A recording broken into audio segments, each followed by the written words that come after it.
Ouais.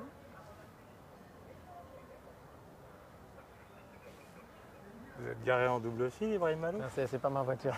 C'est pas vous? C'est pas la mienne. Non, non. Bonsoir. Bonsoir. Merci de nous avoir fait venir ici, Un plaisir. Merci à vous d'être venu me retrouver. devant une église. C'est Ouais. toujours plus mystique la nuit, une église, hein? Ouais, puis c'est pas n'importe laquelle surtout. Ah bon?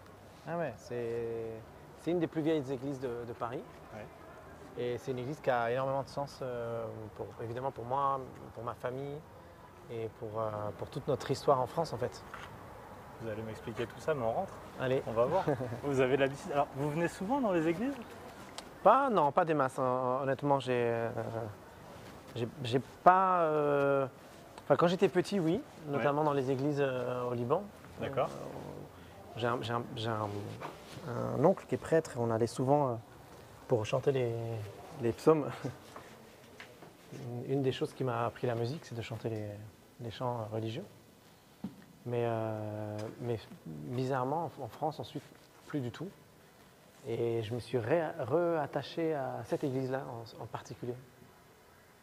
Est-ce que en 2023, croire c'est moderne? C'est une bonne question. Je ne sais pas si quand on est dans la spiritualité, on s'en fout de la modernité. Parce que la spiritualité, c'est notre rapport avec le vertical. La modernité, c'est l'horizontal. Quand on cherche la modernité, c'est qu'on cherche à vivre dans une forme de dépendance par rapport à ce qui se fait aujourd'hui et par rapport à TikTok, à tous ces trucs-là, à la vie de la technologie, ces choses-là. Mais quand on est dans la spiritualité, on s'en fout. On est lié, on est relié direct à quelque chose d'autre qui est beaucoup plus grand finalement. Et peu importe les religions, peu importe les croyances, peu importe les... J'ai beaucoup de respect pour tous ceux qui ont la foi, peu importe laquelle d'ailleurs. Oui, vous avez la foi? Vous croyez? Je suis dans une phase de compréhension, on va dire. Mais oui, j'ai toujours eu la foi, mais j'ai toujours prié, mais jamais spécifiquement un Dieu particulier. Ce lieu-là a beaucoup de sens pour moi, mais pas forcément parce que pas uniquement en tout cas parce que c'est un lieu chrétien, mais parce qu'il y a aussi une histoire, l'histoire de ma famille qui est basée ici. Vous allez tout nous raconter. On avance un peu? Allez, oui. Alors, c'est une église. Vous avez vu toutes les couleurs? Oui, j'ai vu. C'est magnifique. C'est une église catholique.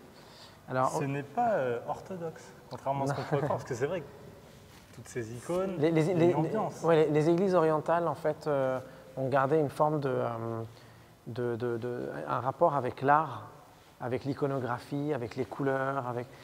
Quand vous allez dans une église, quelque chose qui m'embêtait quand j'étais jeune, c'est que dans les églises catholiques en France, souvent c'est un art gothique, il n'y a pas de lumière, il n'y a pas de couleur, c'est terne, c'est un peu triste même. Or dans les églises en Orient, ou en tout cas dans les églises au Liban, c'est très coloré, c'est très joyeux, il y a beaucoup de couleurs, on chante. Enfin, je ne dis pas que c'est pas non plus comme les églises. C'est pas un gospel américain. C'est pas le gospel américain, etc. Non, il y a quand même quelque chose de beaucoup plus pieux, je dirais, mais le rapport avec la spiritualité va être beaucoup plus coloré et joyeux. Donc, j'ai plus d'attirance vers ces couleurs-là et vers ce petit quelque chose d'un peu plus joyeux. Vous êtes croyant, vous me l'avez dit. Est-ce que croire en 2023, encore une fois, c'est être un peu à la marge dans une société qui ne croit plus vraiment, ou qui croit moins? Et d'ailleurs, je vais même plus loin, est-ce qu'être chrétien, c'est être à la marge, en marge? Je ne sais pas vraiment, sincèrement. Je ne me pose pas tellement ces questions-là. C'est bizarre parce que là, moi, par exemple, on parle beaucoup de l'islam en France. On dit que c'est une religion qui prend de la place avec des fidèles très fidèles et que les catholiques n'en parlent pas. Il y en a de moins en moins. Oui, mais moi, je trouve que qui t'a choqué, je trouve que les gens qui sont très croyants et qui n'ont pas peur de montrer leur religion, moi, ils ne me dérangent pas du tout. Moi, ils me plaisent même. C'est des gens qui vivent... c'est comme si on disait à quelqu'un « cache ton talent » par exemple, ou « cache ta joie » ou « cache ton bonheur ». La spiritualité, on a le droit de la partager. l'esprit de la laïcité, par exemple, à la française, pour moi, c'est justement le fait de ne pas cacher nos religions. C'est pour ça que je suis plutôt en opposition avec la mode d'aujourd'hui, qui est de dire que la laïcité serait de ne pas montrer nos religions. Moi, j'ai peur d'une société qui ne montre pas. Moi, j'aime la société qui montre. Moi, quand je vois des hommes en kippa ou des femmes ou des personnes qui portent une croix ou même des femmes qui ont envie de se cacher les cheveux ou qui s'habillent avec des tenues traditionnelles, etc. Moi, j'aime cette diversité-là. Elle ne me choque pas, elle ne me pose pas de problème. Et vous savez, c'est marrant parce que jusqu'à il n'y a pas très longtemps, jusqu'à il y a 2-3 ans, jamais je montrais le rapport que j'avais avec la religion, avec ma chrétienté. Jamais j'en parlais. J'ai toujours gardé ça pour moi, sauf exception quand vraiment on me posait des questions, on va dire, plus directes. Et c'est récemment que j'ai décidé de m'ouvrir un tout petit peu plus sur cet aspect-là des choses, parce que j'ai l'impression qu'aujourd'hui, il faut le cacher. Et moi, comme je suis un rebelle, un rebelle gentil, mais un rebelle quand même, je me dis, voilà, si on me demande de le cacher, alors je vais faire l'inverse. Je vais justement en parler. Il y a 2 ans en arrière, c'est vous qui nous avez proposé de commencer l'émission ici. Absolument. Vous n'auriez pas fait ce choix? Non. Non, il y a 2-3 ans encore, je n'aurais pas fait ce choix-là. Ouais, il y a 3-4 ans, je n'aurais peut-être pas fait ce choix-là. Je trouve que depuis quelque temps, les débats publics, le climat social, les tensions qu'on peut avoir sont beaucoup liées à la peur qu'on a de voir la différence qu'il y a chez l'autre. Et Mais certains disent, justement, tous nos problèmes viennent des religions. Qui dit ça? Les laïcs, par exemple, les laïcards, les laïcistes, pensent que les problèmes viennent de la religion, que toutes les guerres du monde viennent des religions. Je ne suis pas certain. Moi, je suis quelqu'un de laïque. Ouais. Et je ne crois pas que les problèmes viennent de la religion. Ils viennent des hommes et du traitement de la religion par l'homme. Dieu, dans toutes les religions, n'a jamais véritablement posé problème. C'est ce que l'homme en a fait qui pose problème. Donc, mon rapport avec la spiritualité, avec les religions, il est beaucoup plus sain que celui qu'on prête aux croyants, en fait. Donc, je crois vraiment que, encore une fois, vraiment, je crois que le problème de la religion, il vient de l'homme et de l'interprétation qu'il fait des textes, de l'interprétation qu'il fait des liturgies, de l'interprétation qu'il fait de la force que lui donne sa spiritualité parfois. Et je crois que c'est l'homme qu'il faut blâmer, pas la religion. Au Liban, vous avez peut-être connu ça encore plus qu'ici, l'Église, en France on dit remettre l'Église au milieu du village. L'Église, elle est aussi un lien social, elle est presque plus culturelle parfois que cultuelle. Oui, et puis l'Église au Liban, comme dans tous les pays où il y a eu des guerres ou des guerres de religion, ou des guerres parfois fratricides entre chrétiens, etc., les églises, comme tous les lieux de culte ou les lieux pieux, sont des lieux de refuge. Oui. Vous voyez? Donc, au-delà même de ce que peut défendre une croyance, il y a quelque chose de saint dans ces lieux-là. Pendant la Seconde Guerre mondiale, les églises ont caché et protégé des juifs, peu importe le fait qu'ils soient juifs et pas chrétiens ou catholiques.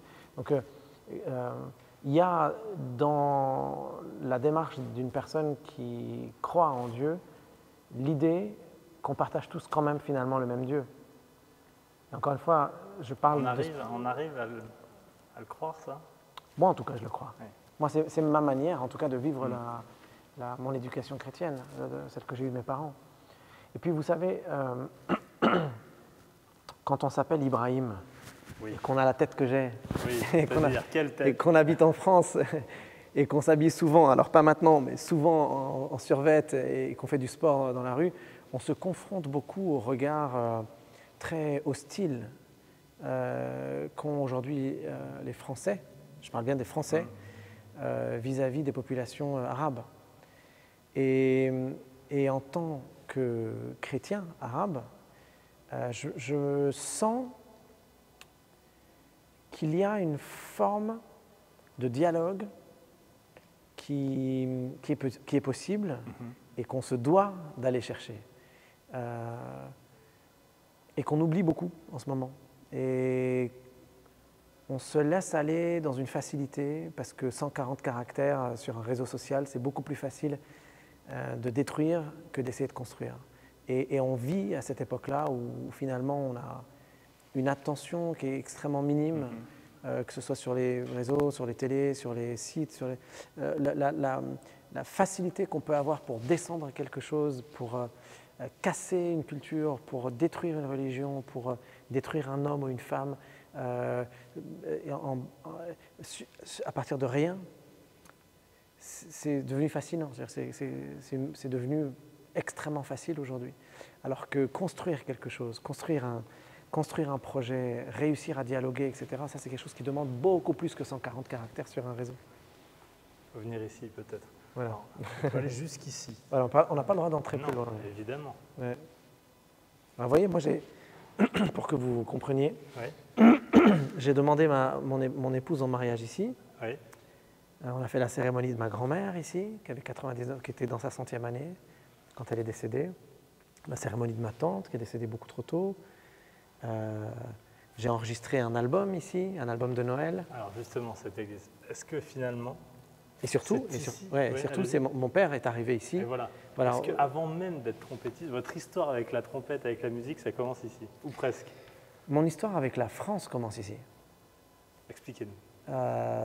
Quand mon père est arrivé en France au milieu des années 60, il n'avait pas d'argent, il ne parlait pas un mot de français, ou très très peu. Il était très peu allé à l'école, il jouait pas très bien encore de la trompette. Il allait y arriver, mais il n'y était pas encore. Et son rêve était d'apprendre en France à jouer comme son idole qui était Maurice André. Et donc c'est ici qu'il a très très grand trompettiste classique évidemment. Donc c'est ici qu'il a trouvé refuge. Tout à bout là-bas il y a une sacristie et on lui a offert la possibilité. Voilà, on lui a offert la possibilité de travailler ici, de travailler dans cette église, de devenir le sacristain de cette église. Et lorsqu'il en avait besoin, il fermait les portes une fois que la journée était terminée et il travaillait sa trompette ici. Et c'est en travaillant ici ou dans l'église ou dans la sacristie, voilà. Et c'est parce qu'il a trouvé refuge ici qu'on lui a donné qu'on lui a offert ce refuge et ce travail qu'il a pu en fait s'établir en France et travailler et ensuite entrer au conservatoire de Paris avec Maurice André et devenir ensuite trompettiste classique et devenir français et élever ses enfants ici puisque finalement il est revenu vivre ici à cause des années terribles de la guerre. Acoustique dans une église? Et oui, c'est le rêve. C'est vrai? Ah oui, oui. Ça ne résonne pas, on arrive à... Justement, c'est incroyable. Travailler dans un lieu comme celui-ci, c'est absolument fantastique pour un trompettiste. À tel point que votre père a laissé sa marque ici. Absolument, oui. Ouais. Et ça fait longtemps que je ne suis pas venu. Il faudrait que je la retrouve, mais en même temps, normalement, ça se voit très très bien. Ah voilà, bah, c'est ça. Bon, il y a même quelqu'un qui a repassé derrière. Voilà. C'est le nom de votre père? C'est mon père, Nassim Maalouf. Et il a gravé ça ou en 70 ou en 71, quand il a quitté. Donc ça fait 52 ans. C'est toujours là. Ouais, un demi-siècle. Et c'est marrant s'il y a quelqu'un, à mon avis ça doit être ou lui ou un de mes frères, ou quelqu'un, qui est venu repasser pour pas qu'on la, la perde. Ouais. C'est marrant. On a reçu dans le Figaro la nuit l'année dernière Renaud Capuçon. Ouais. Il me disait que quand il joue, il ferme les yeux et il a un rapport avec Dieu. Il est croyant aussi. Et il disait que c'est un moment où il a une meilleure connexion, une meilleure Wi-Fi avec Dieu. Est-ce que c'est peut-être le cas de votre père? Quand il joue ici, il est porté, il est plus fort? Oui, je pense que quelque part, lui, il va trouver, encore une fois, c'est cette notion de refuge quelque part, je pense. C'est au milieu de ce monde qui n'a rien à voir avec le monde dans lequel lui, il a été élevé, il a grandi. Il y avait une partie de lui qui était là, qu'il retrouvait, qu'il était capable de retrouver et qui allait le rassurer, je pense, et lui donner ce sentiment de ne pas être complètement étranger, en fait. Il y a un peu ça. Et puis, je pense aussi que quand on joue d'un instrument de musique, il y a naturellement quelque chose de spirituel. Parce que l'instrument est organique. Ouais. Le violoncelle est fait de bois. La trompette est faite de cuivre et de métal. Le violoncelle, c'est un écrin, de l'écrin de chevaux qu'on utilise. Donc c'est naturel. La trompette, c'est le souffle, c'est l'air, c'est le cœur. Donc c'est la nature en fait qui s'exprime. C'est pas à nous. Nous on est le réceptacle ou le récepteur de ça. Mais je dis, c'est nous hein, évidemment, mais c'est la nature qui s'exprime quelque part. Est-ce que quand vous jouez, peut arriver un moment Et la nature, c'est Dieu pour moi. de perdre le contrôle d'une certaine manière et se dire qu'est-ce qui m'est arrivé? Là, c'était super, c'était plus moi. Est-ce que c'est possible? Certains disent ça, ça se trouve. Oui, mais moi j'irai pas. Oui, mais j'irai pas jusqu'au côté. C'est plus moi qui parle, c'est Dieu ou je sais pas quoi. Non, je vais pas jusque là. Mais je pense qu'il y a un moment où parfois, quand on se lâche un peu, qu'on s'abandonne, qu'on s'autorise à faire des erreurs, qu'on s'autorise à pas jouer exactement selon les codes qu'on nous a appris. Oui, je pense qu'il y a un moment où si on se lâche bien, si on se laisse aller, si on s'autorise, on peut aussi parfois, le mouvement, le geste, le corps dépasse et la pensée et même les idées. On peut vraiment dépasser tout ça. Oui, je pense que c'est possible. C'est beau le soir. Ouais. Vous emmènerez vos enfants ici? Ouais, bah on l'a déjà fait. On l'a déjà fait. De temps en temps, on vient. Et puis j'aime bien, vous savez, les églises orientales. Les églises orientales ont gardé, notamment les églises qui continuent de prier en byzantin, avec les chants byzantins, en mélangeant du grec, du byzantin. C'est le cas ici? Et c'est le cas ici. On continue de chanter nos chants, là aussi, avec notre culture. C'est-à-dire qu'on ne s'est pas occidentalisé pour adapter la religion à la culture d'adoption. Oui. Autrement dit, ici, si vous venez écouter les chants, vous allez avoir l'impression presque que ça ressemble, que les chants, alors, je ne vais pas me choquer, mais quelque part, musicalement, ça ressemble au chant du muezzin. Ah oui. Oui, c'est-à-dire qu'il y a des quarts de ton, il y a des chants. Ça, c'est la culture arabe qui a imprégné ces chants aussi et qui a apporté une couleur différente.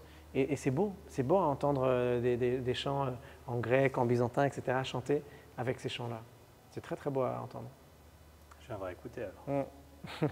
Merci de nous avoir fait découvrir cette église Saint-Julien-le-Pauvre. Oui, Saint-Julien-le-Pauvre, une des plus vieilles. À l'ombre de Notre-Dame. Juste à côté. On est à quoi, 100 mètres? Oui, on va montrer avec Romain derrière la caméra, il va nous montrer Notre-Dame.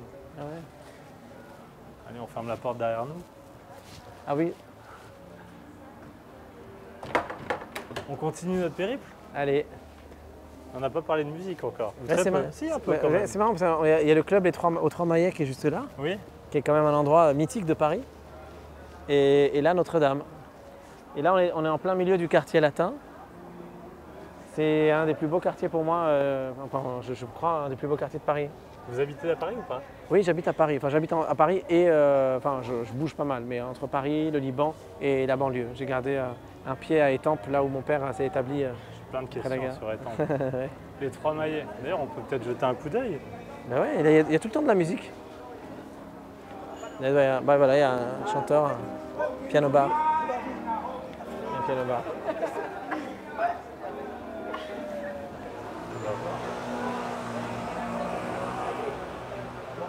Et il faut venir au Trois Maillets. Il est là, Voilà. le pianiste.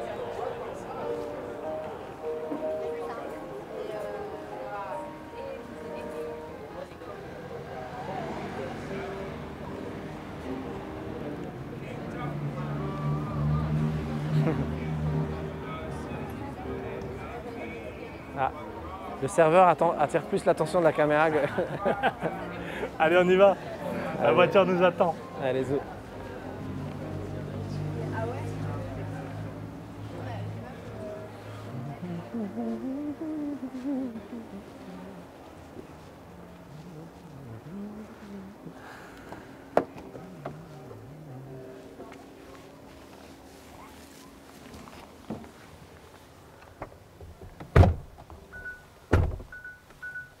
Est-ce que quand on est musicien, la musique c'est tout le temps et partout? Ou non? On arrive à penser à autre chose, à vivre d'autres choses? Dans mon cas, c'est non-stop. Ouais. Ouais. Je crois, je réfléchis parce que je crois vraiment que c'est du non-stop. Mais il y a vraiment, je pense, des musiciens qui arrivent à séparer un peu. Moi, je n'arrive pas à séparer. Pour moi, c'est quasi. Il y en a une autre là. Allez, Tac. c'est la mienne. Ah celle-là. mince. Voilà. Ah, c'est moderne. Ah, t'appuies comme ça, tac. Ah, d'accord. Puis sur la lumière, elle s'éteint sa lumière. Oh. Vous n'arrivez pas à couper. décrocher? Non, et surtout, j'ai pas envie. Ouais. J'ai pas envie parce que c'est comme quand on est au cinéma ou qu'on regarde un film ou une série ou quoi. Vous voyez, il y a toujours une musique à des moments, etc. Et ça, elle est importante cette musique Oui. parce que ça, elle vous aide à comprendre les émotions.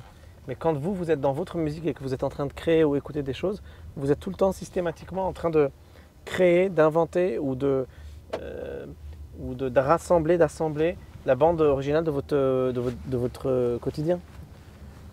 Et donc du coup, vous n'avez pas envie de vous séparer. Non. Imaginez s'il y a un film, il n'y a plus de musique. D'un seul coup, on l'arrête. Ouais. Ça se fait, hein, il y en a qui ont fait ça. Nouvelle Vague, ils tentaient des Ouais. choses comme ça, arrêter la musique. Oui, mais c'est une expérience. On revient toujours Voilà, à ils ça. ont arrêté la musique pour qu'on comprenne à quel point elle est importante. Vous parlez du Liban, vous êtes venu très vite. J'allais vous demander, est-ce qu'on vous ramène au Liban, on vous parle du Liban, ou c'est vous qui en parlez? Le deux. J'ai pas de problème à parler du Liban, de mes origines.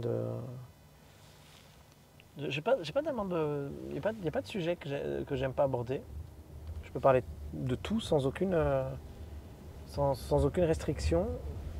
Mais il peut y avoir parfois, parce que je vois où vous voulez aller sur le côté, est-ce qu'il faut qu'on parle forcément du Liban, etc. Oui. Mais moi j'ai aucun problème en tout cas. Non, là où le sujet Liban peut devenir parfois un peu redondant ou agaçant Ouais. ou quoi, c'est quand tu fais un concert par exemple, les gens trouvent ton concert chouette, ils viennent te le dire. Ouais. Et qu'au moment où ils te disent ah bravo, on a adoré votre concert, hier on a mangé avec des amis un taboulé libanais, c'est Ouais. super. Là tu te dis mais quel rapport? J'adore le mousse. Voilà, ça j'adore le mot. Ça là tu te dis mais pourquoi?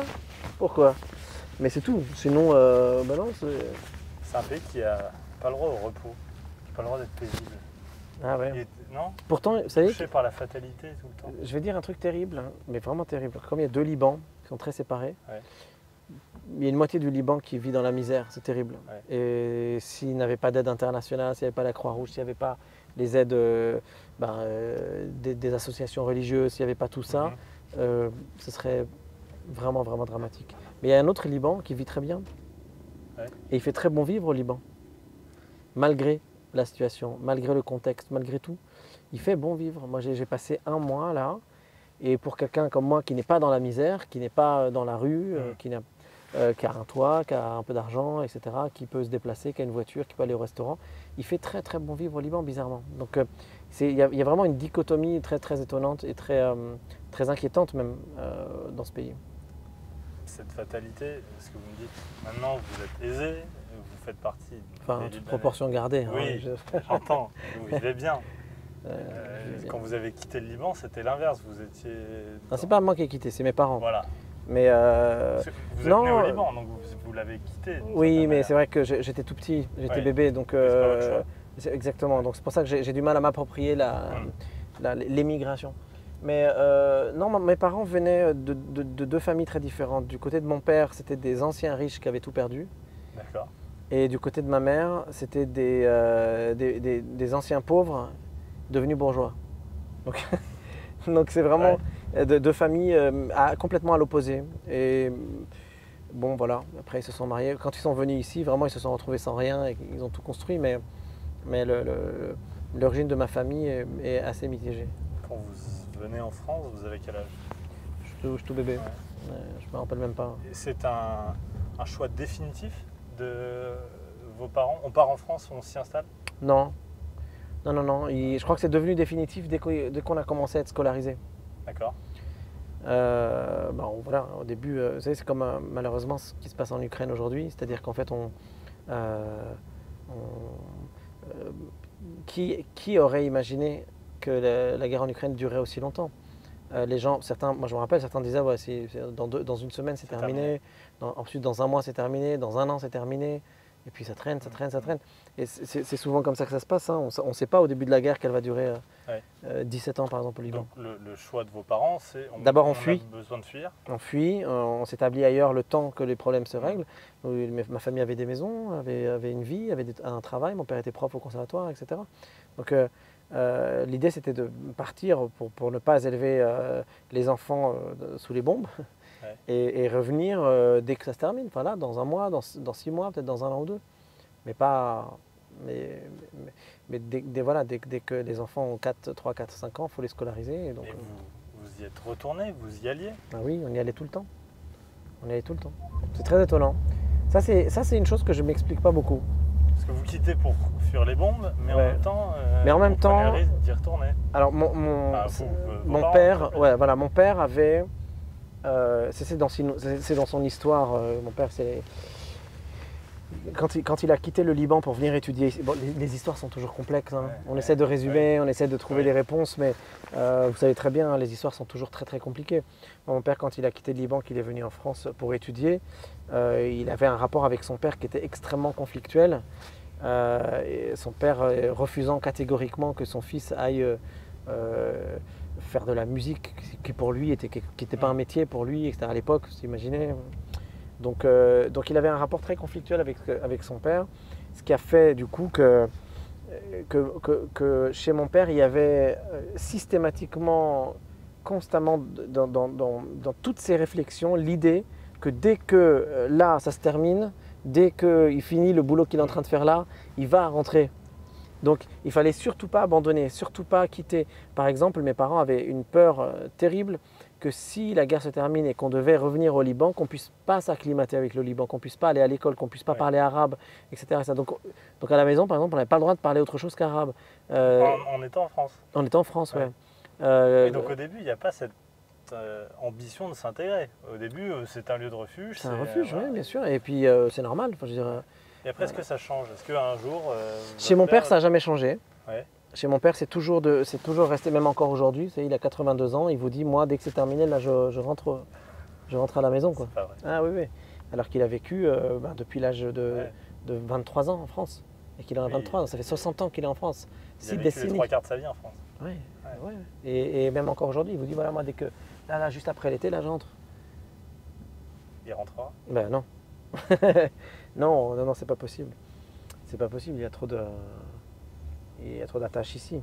Mais il s'en rend pas compte, ou en tout cas il n'a pas envie de le reconnaître. Ma mère c'est différent, ma mère elle a eu une vie, s'est intégrée plus facilement, etc. Donc c'est un peu différent. Mais bon, ce que je veux dire en tout cas c'est que nous, je dis nous parce que c'est moi et mes sœurs, mes frères et tout, on a été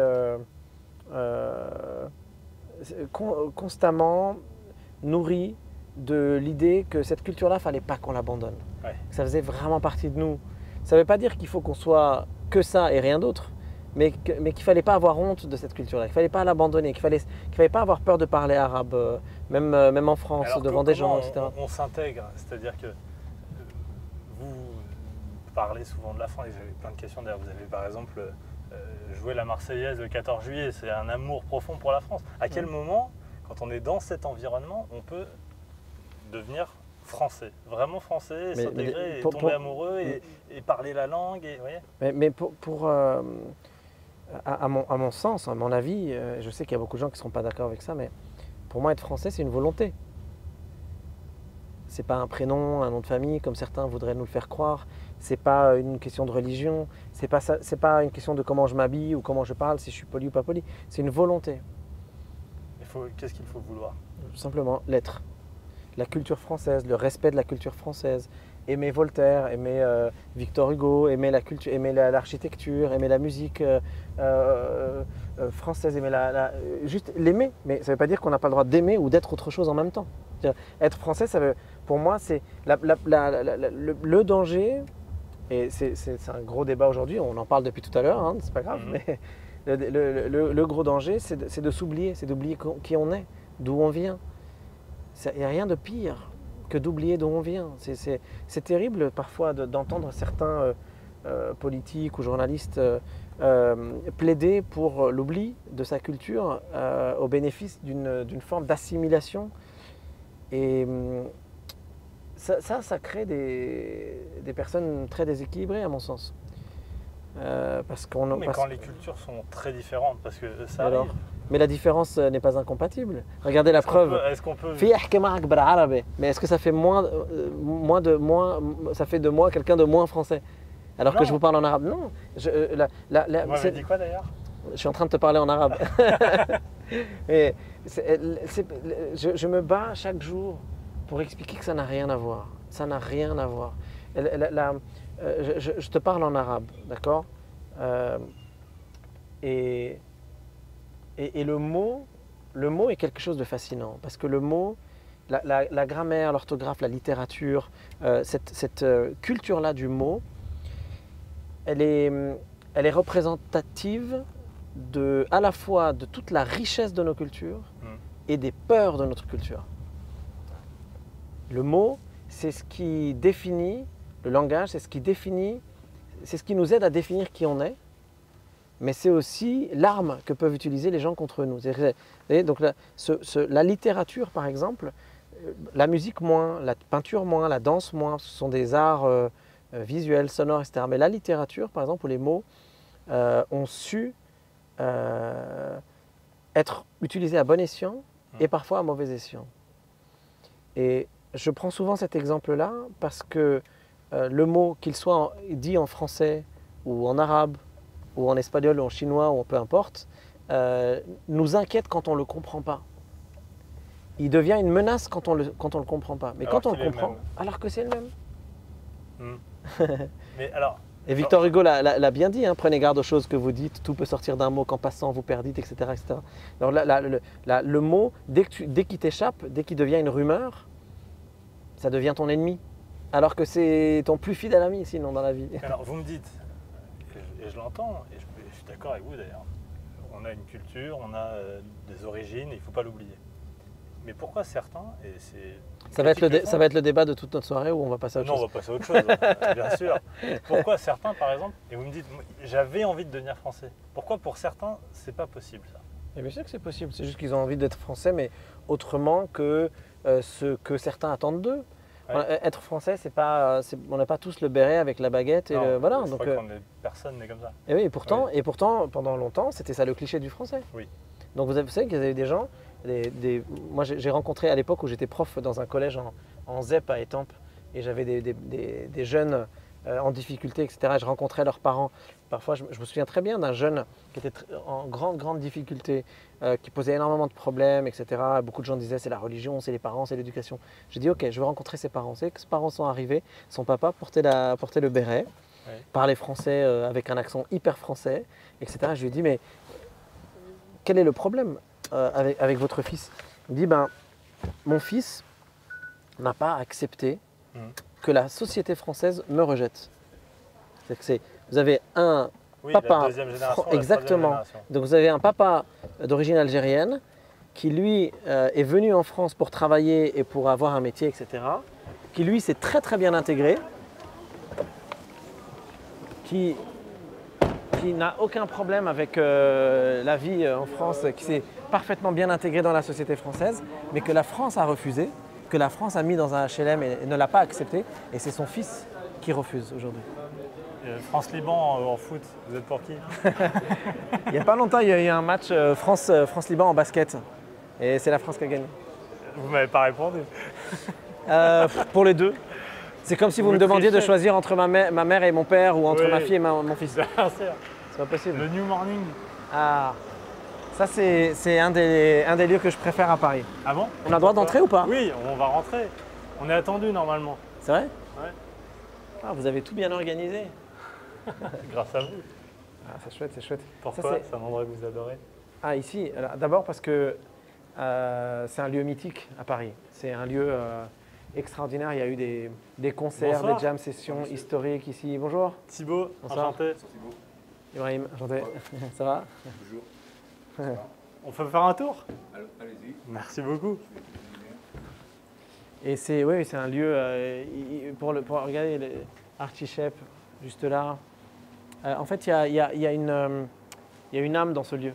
Il y a une âme que j'aime beaucoup. Et puis quand il a fallu que moi-même je fasse un concert à Paris, Oui.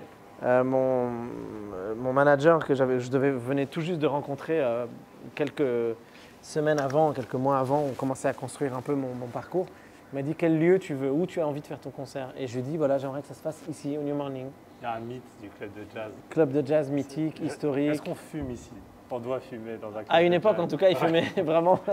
Aujourd'hui, je ne sais pas comment ça. Là, j'imagine un type transpirant et un Ouais. type qui souffre. J'ai l'impression que vous souffrez quand vous faites de la musique. Non. Non, mais C'est vrai, c'est vrai. J'ai l'impression que les jazzmen souffrent Ah. plus que les autres. J'ai l'impression qu'on voit. Alors moi, déjà- la sueur. Moi, déjà, je ne me considère pas comme un jazzman. Je me considère juste comme un musicien, un chercheur. Je ne m'autorise pas à me classer dans le milieu du jazz pour plein de raisons. C'est très compliqué, on pourrait en parler des heures. Il faudrait une émission rien On que a pour ça. des heures. On a des heures. C'est compliqué, il y a énormément de choses. Quand on parle de jazz aujourd'hui, ça évoque tellement de choses que je me protège en évitant de trop vouloir absolument qu'on me considère comme un jazzman. Mais en tout cas, c'est le jazz qui m'a ouvert les yeux vis-à-vis d'énormément de culture, énormément de musique. C'est vraiment le jazz qui m'a ouvert ces yeux-là. Et le jazz que j'aime, c'est-à-dire le jazz très ouvert, très multiculturel, très ouvert dans son partage, dans cette manière que peut avoir la musique parfois, cette manière magique que peut avoir la musique d'intégrer absolument tout, comme le rap aujourd'hui. La culture du hip-hop aujourd'hui est certainement la culture la plus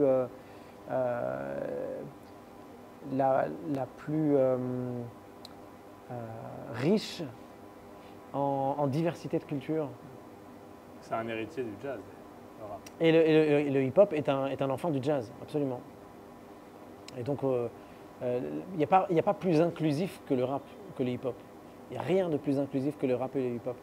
C'est pour ça que souvent, l'image qu'on a du hip-hop, qui serait une musique uniquement de rébellion, fermée sur uniquement la culture de la rue et de la misère, etc., c'est faux. C'est complètement faux. Ça m'intéresse, cette question de l'inclusion, parce que votre dernier album, Capacity to Love, Ça parle que de ça d'ailleurs. eh bien justement, Ça parle Alors, que de ça.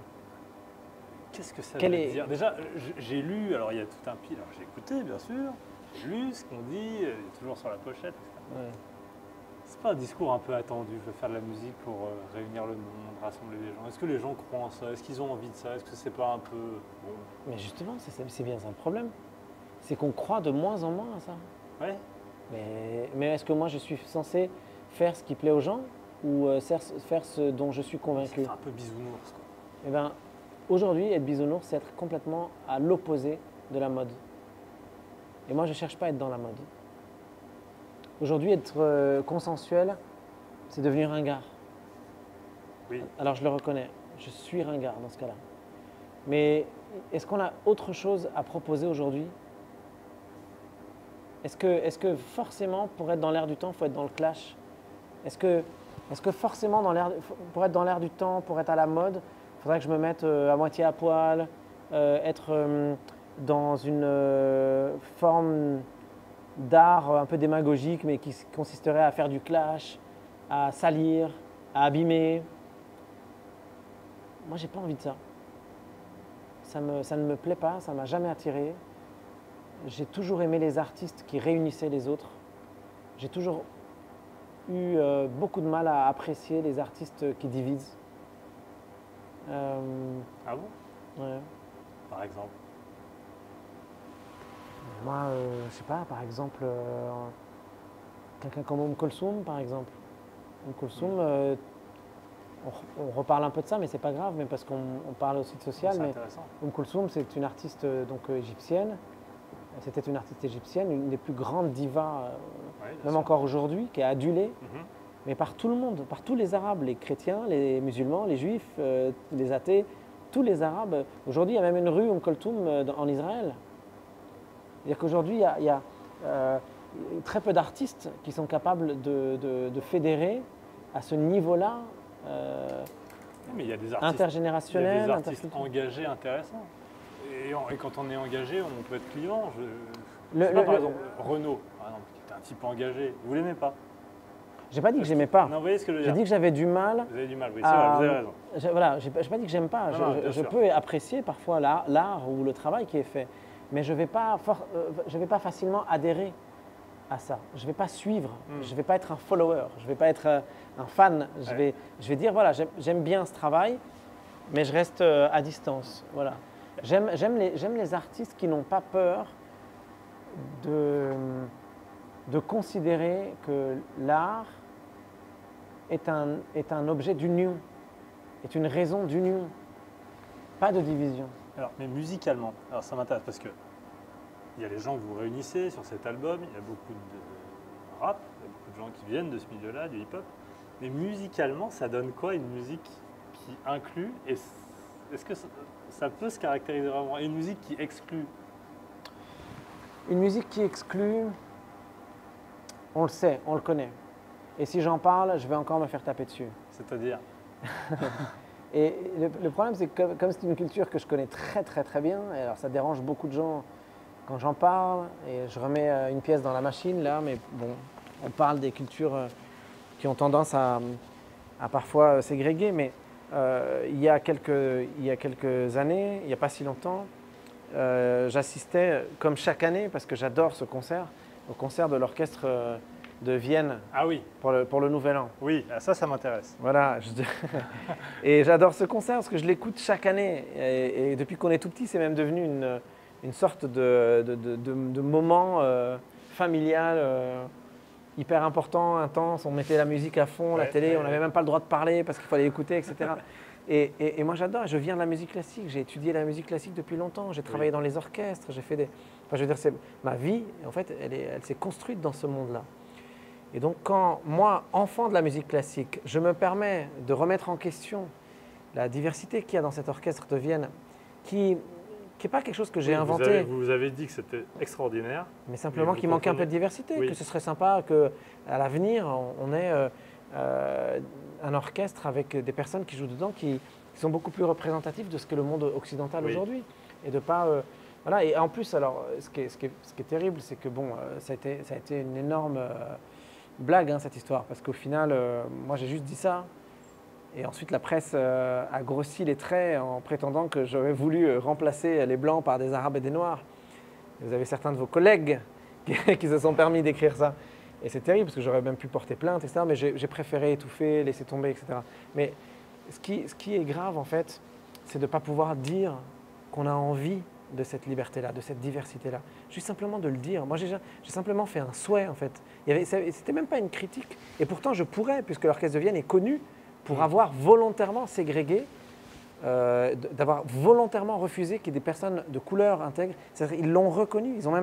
L'Orchestre de Vienne a même reconnu pendant de nombreuses années, pendant des décennies, ils ont reconnu qu'ils ne voulaient pas de femmes. Ce qui est terrible quand même. C'est un orchestre qui vit de cette musique qui est d'une richesse incroyable. Un orchestre, vous savez qu'un orchestre est constitué de tous les éléments du monde entier. C'est toute la diversité du monde qui est représentée. Les flûtes viennent d'Asie, les hautbois aussi, les timbales et les percussions viennent d'Afrique. Vous voyez ce que je veux dire? Tout est multiculturel dans cet orchestre symphonique. Et pourtant, ce sont des blancs, des hommes qui ont plus de 50 ans, qui sont en immense majorité représentants de cet orchestre. Donc, simplement le fait de le dire, de dire voilà, j'espère que bientôt, dans un monde parfait, on aura la possibilité d'avoir un orchestre de ce talent-là, avec en même temps intégré dedans toute la diversité que le rap a, par exemple. Eh bien, je reprends. Tenez, vous me donnez un exemple. Je reprends l'argument de ceux qui vous énervent. Pourquoi pas? Allons-y. Non, mais parce que ça m'intéresse. On est sur le ring. Est-ce qu'on s'inquiète, par exemple, qu'il y ait trop de noirs dans le jazz? Vous voyez ce que je veux dire? Mais bien sûr que ça inquiète. On s'inquiète du Mais bien fait sûr. que Mais bien les sûr bourgeois n'aient pas accès au rap, par exemple?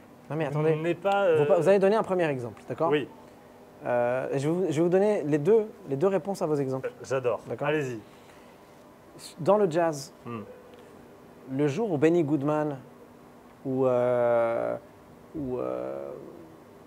comment il s'appelle, Glenn Miller ou des gens comme ça, se sont appropriés, mais pas dans le mauvais sens du terme, dans le bon sens du terme, comme moi je me suis approprié la culture du jazz ou la culture française. Se sont appropriés, c'est-à-dire ont rendu cette musique, on a applaudi. On a trouvé ça génial. Ils ont fait le tour du monde. Ces gens-là qui étaient donc pas noirs et qui ont adoré la culture du jazz noire américaine l'ont prise et en ont fait quelque chose de planétaire. Et qui ne connaît pas Glenn Miller, etc. Donc en fait, on a peur de ce sujet-là. Et dès qu'on l'aborde, on donne des exemples qui sont faussés. C'est pareil pour le rap. Il y a beaucoup de rappeurs blancs. Il y a beaucoup de rappeurs catholiques. Il y a beaucoup de rappeurs. C'est pas parce qu'ils sont pas. Vraiment, il y en a, mais bien sûr qu'il y en a. La majorité des cas. Mais la majorité des cas, il y a peu de rappeurs qui viennent du 16e arrondissement, non? Qui décide C'est l'industrie. Oui. C'est pas la France. Oui. C'est pas les gens. D'accord. C'est l'industrie. Si l'industrie se rend compte que telle personne ou telle personne fonctionne, marche, vend et l'autre pas, je peux vous assurer, le jour où en France le rap, je sais pas moi, catholique, oui. commence à vendre, on n'aura que du rap catholique. Mais il se trouve que ça ne marche pas. Donc, il faudrait qu'il y ait quelqu'un d'un seul coup qui arrive et qui fasse un truc super. Mais c'est exactement la même chose que dans l'orchestre classique. Moi, je n'ai jamais dit que l'orchestre n'était pas capable de les intégrer. J'ai dit qu'il y avait un problème. Alors, vis-à-vis des femmes, ça a été un refus catégorique. Vis-à-vis des populations noires ou colorées, c'était un refus catégorique. Mais imaginez d'un seul coup qu'il y a un moment, quelqu'un qui crée une révolution, tac, la porte sera obligatoirement ouverte. Elle va s'ouvrir. Et la représentativité est importante. Vous voyez, moi, par exemple, quand je vois un orchestre comme l'Orchestre de Vienne et que j'ai 10, 11, 12 ans, parce que c'est pas seulement il y a 3 ans quand j'ai tweeté que j'ai découvert et que j'ai… Non, hein, c'est une histoire. J'ai mon histoire aussi. Donc les gens oublient ça. Donc moi, quand j'ai 10, 11, 12 ans, que je regarde l'Orchestre de Vienne, je me dis « Waouh, un jour peut-être que je jouerai là-dedans ». Et que je regarde, je me dis « Mais ces parents, ils sont tous pareils. Est-ce que moi j'ai ma place dedans? Est-ce que j'ai un rôle dedans? Ou est-ce que justement, il faut peut-être que je fasse autre chose, comme du jazz ?» Vous voyez? Donc, cette représentativité, elle est importante. Il ne faut pas qu'on la néglige. Pour moi, il n'y a pas de… Le débat en soi n'est pas clivant. On ne devrait pas s'attarder trop longtemps sur ces sujets-là et en faire des sujets trop graves, trop sociétaux. Ça devient important pour vous. Mais parce que c'est mes tripes. Ouais. Parce que je vous parle de mon histoire. Donc forcément, c'est important. Vous avez vu que ce n'est pas tout à fait la question que je vous ai posée à la base. Non, parce que je vous posais la question musicalement. Oui, mais… Et vous avez tout de suite… Mais parce que quand on était dans la voiture tout à l'heure, vous-même, vous avez dit que de toute façon, tout était lié. Oui. Ces sujets-là sont toujours liés. Si vous parlez à un photographe d'une photo de Depardon, il va vous parler social. Si vous parlez à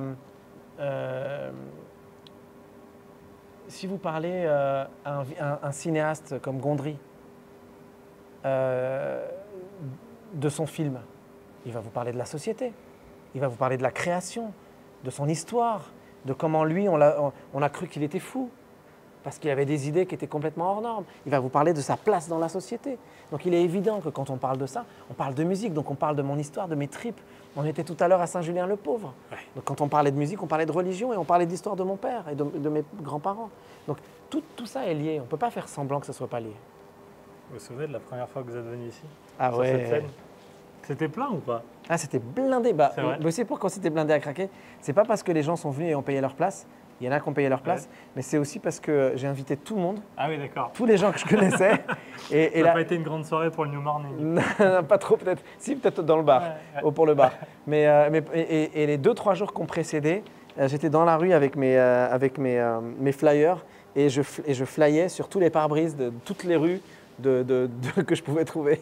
J'avais les mains congelées parce que c'était en plein hiver. Vous vous souvenez de ce que vous avez joué? Ouais, je me souviens très Vous bien. n'avez pas de trompette, mais vous êtes, paraît-il, un très bon siffleur. C'est vrai? Comment? Pourquoi? Parce que ça fait quelques jours que je vis avec vous pour tout savoir de vous. Ah ouais, non, mais vous pourriez siffler ce que vous avez joué ce jour-là. Ah là là. Je sais pas si j'y arriverai.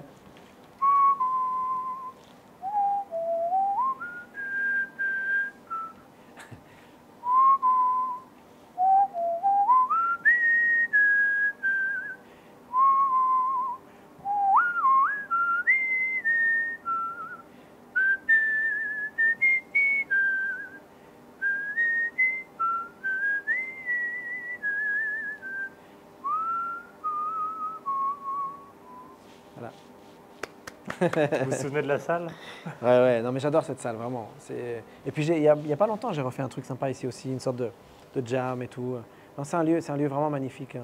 C'est à dimension très humaine. Et le son est pas mal du tout Attendez, aussi. vous allez me dire que vous préférez... Plein d'artistes disent ça. Ils préfèrent les petites salles à Bercy. Parce que vous allez faire Bercy, refaire Bercy. Ouais. Non mais je vais pas faire mon snob et Oui, le ouais, démago. Non, j'adore jouer dans les grandes petites salles. de 50 personnes. Non, j'adore les grandes salles parce qu'on vit quand même des choses incroyables dans ces grandes salles. Et puis, je ne pourrais pas vivre de mon métier si je jouais tout le temps dans des toutes petites salles. D'ailleurs, les gens qui jouent dans des toutes petites salles ne vivent pas de leur métier, il faut le savoir. C'est très difficile. Donc, non, mais par contre, ce que je dis, c'est qu'il y a des gens qui me demandent si je préfère l'un ou l'autre. Je ne préfère pas forcément les grandes salles. Parce qu'il n'y a rien de mieux que de pouvoir voir la tête des gens, de pouvoir partager des choses avec eux vraiment là, à côté, quoi. Et dans les très très grandes salles, bon, les gens, à part le premier rang ou les deux premiers rangs, les gens sont très loin. Là, vous venez de siffler. C'est vrai que la trompette, c'est presque le prolongement de votre corps, plus que d'autres instruments. Ça vous aide à propulser ce que vous venez de faire là, d'une certaine manière. Oui. Complètement. C'est pas tout à fait pareil quand si, on ça ressemble. joue au piano Oui, ou quand on joue de la guitare. Oui, c'est vrai. Après, tous les instruments sont des prolongements, mais la trompette a ce petit truc en plus qu'ont tous les instruments avant. Ouais. C'est-à-dire que c'est le souffle, donc notre souffle continue dans l'instrument. Oui. Donc, oui, alors que sur un piano, si j'appuie… Non. Voilà, la guitare non plus, etc. Mais il y a des instruments, tous les soufflants, trompette, trombone, clarinette, flûte, etc.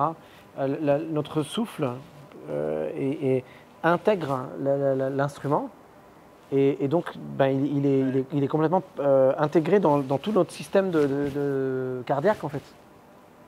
Donc il fait partie de notre corps. Je reviens à la question, est-ce que vous avez mal quand vous jouez de la trompette? Vraiment, c'est une question que je me pose. Alors, quand on voit Armstrong par exemple jouer de la trompette, il gonfle. Je ne sais pas s'il avait mal, je ne me rends pas trop compte. Parce que quand vous avez parlé de ça tout à l'heure ici, je me suis dit, tiens, c'est marrant, j'ai jamais vraiment… Est-ce que j'ai mal? L'instrument est éprouvant physiquement. Et ça fait mal aux lèvres un peu. Regardez, moi j'ai tout le temps une cicatrice bleue, enfin un hématome bleu là. Et j'ai des cicatrices à l'intérieur. Donc oui, c'est un instrument qui est éprouvant physiquement. Mais comme un boxeur, je veux dire, ou comme un… D'ailleurs, Miles était fasciné par les boxeurs parce qu'il considérait que quelque part, ce qui se prenait avec l'embouchure ressemblait un peu au coup qu'on pouvait prendre quand on était boxeur. Mais…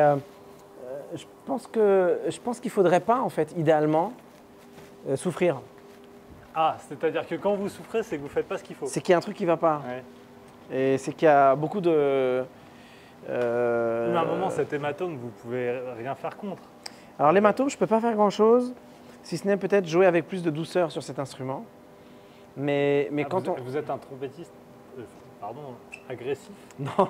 Non, mais ça existe peut-être non, mais il y a des gens. Oui, il y a des gens qui jouent beaucoup plus en force, en puissance, etc. Moi, j'ai jamais trop aimé ça. J'ai toujours préféré le son beaucoup plus doux, tendre, etc. Qui est souvent d'ailleurs associé bizarrement dans notre société un peu patriarcale, etc. Mais qui est associé à quelque chose de plus féminin. Donc souvent, quand j'étais plus jeune et que je jouais comme ça, on me dit tu joues comme les filles. Je dis on disait ça. Ouais, on me disait ça. Et là encore, j'étais à contre-courant déjà. Et je disais, mais je m'en fous, c'est comme ça que j'aime jouer. Et si ça ne plaît pas, tant pis pour ceux qui n'aiment pas. Mais malgré tout, de temps en temps, j'aime aussi quand les cuivres, on joue un peu plus fort, etc. Donc dans ces moments-là, quand l'équipe qui est avec moi, qui fait ça, moi je ne le fais pas, mais quand ils ont besoin que j'aille avec eux, que je supporte, j'y vais et je pousse un peu. Et donc ça fatigue un peu. Et comme je joue beaucoup, parfois tous les jours, parfois un jour sur deux, c'est très fatigant physiquement. Mais ce que je veux dire, c'est que les artistes qui souffrent, parce que vous disiez les jazzmen sur scène, on a l'impression qu'ils souffrent. Oui. Je pense qu'au-delà de l'aspect physique, un jazzman ne devrait pas souffrir. Mais s'il a des choses à dire, c'est peut-être parce que son histoire lui a apporté son lot de souffrance et que c'est grâce à cette musique qu'il arrive à cleaner tout ça et à trouver une raison à tout ça. Donc la souffrance, elle est aussi chez l'artiste en général, pas que chez le jazzman. J'essaie de faire des théories là. Oui, mais j'aime bien. C'est presque triste une salle vide, on l'imagine là. Ouais, c'est triste hein. Est-ce que quand vous venez dans une petite salle comme ça, vous avez le trac avant de jouer? C'est beaucoup plus intimidant de jouer dans une petite salle que de jouer dans des grandes. Les gens. Ben oui, dans une grande salle, c'est beaucoup plus impressionnant. Mais Oui. c'est beaucoup plus intimidant ici. Vous préférez ici être là ou là-haut? Ça dépend qui est Et là-haut. j'aime les deux, exactement. Ça dépend qui est là-haut. Mais quand je suis là-haut, ça dépend qui est en bas. Hey, Ah ouais. Le public, vous savez, le rapport avec le public, il est très important. Entretenir un bon lien avec son public et l'aimer et qu'il y ait un vrai lien très sincère. C'est très très important. Hein. On oublie ça. Vous savez, des fois, vous avez des artistes qui disent « Ah, merci mon public, je vous aime, ouais, I love you, ouais, etc. ouais, ouais. Mais moi, j'y crois à ça. Alors moi, attention à la marche hein, derrière vous. Moi, j'y crois beaucoup à ce truc-là. Alors, des fois, là encore, Oui, ça fait un peu ouais, entendu. artiste star, entendu, Ouais. etc. Oui, mais c'est la sincérité. Quand un artiste dit à son public de manière très ouverte et transparente qu'il l'aime, il faut le respecter parce que c'est vrai, en fait.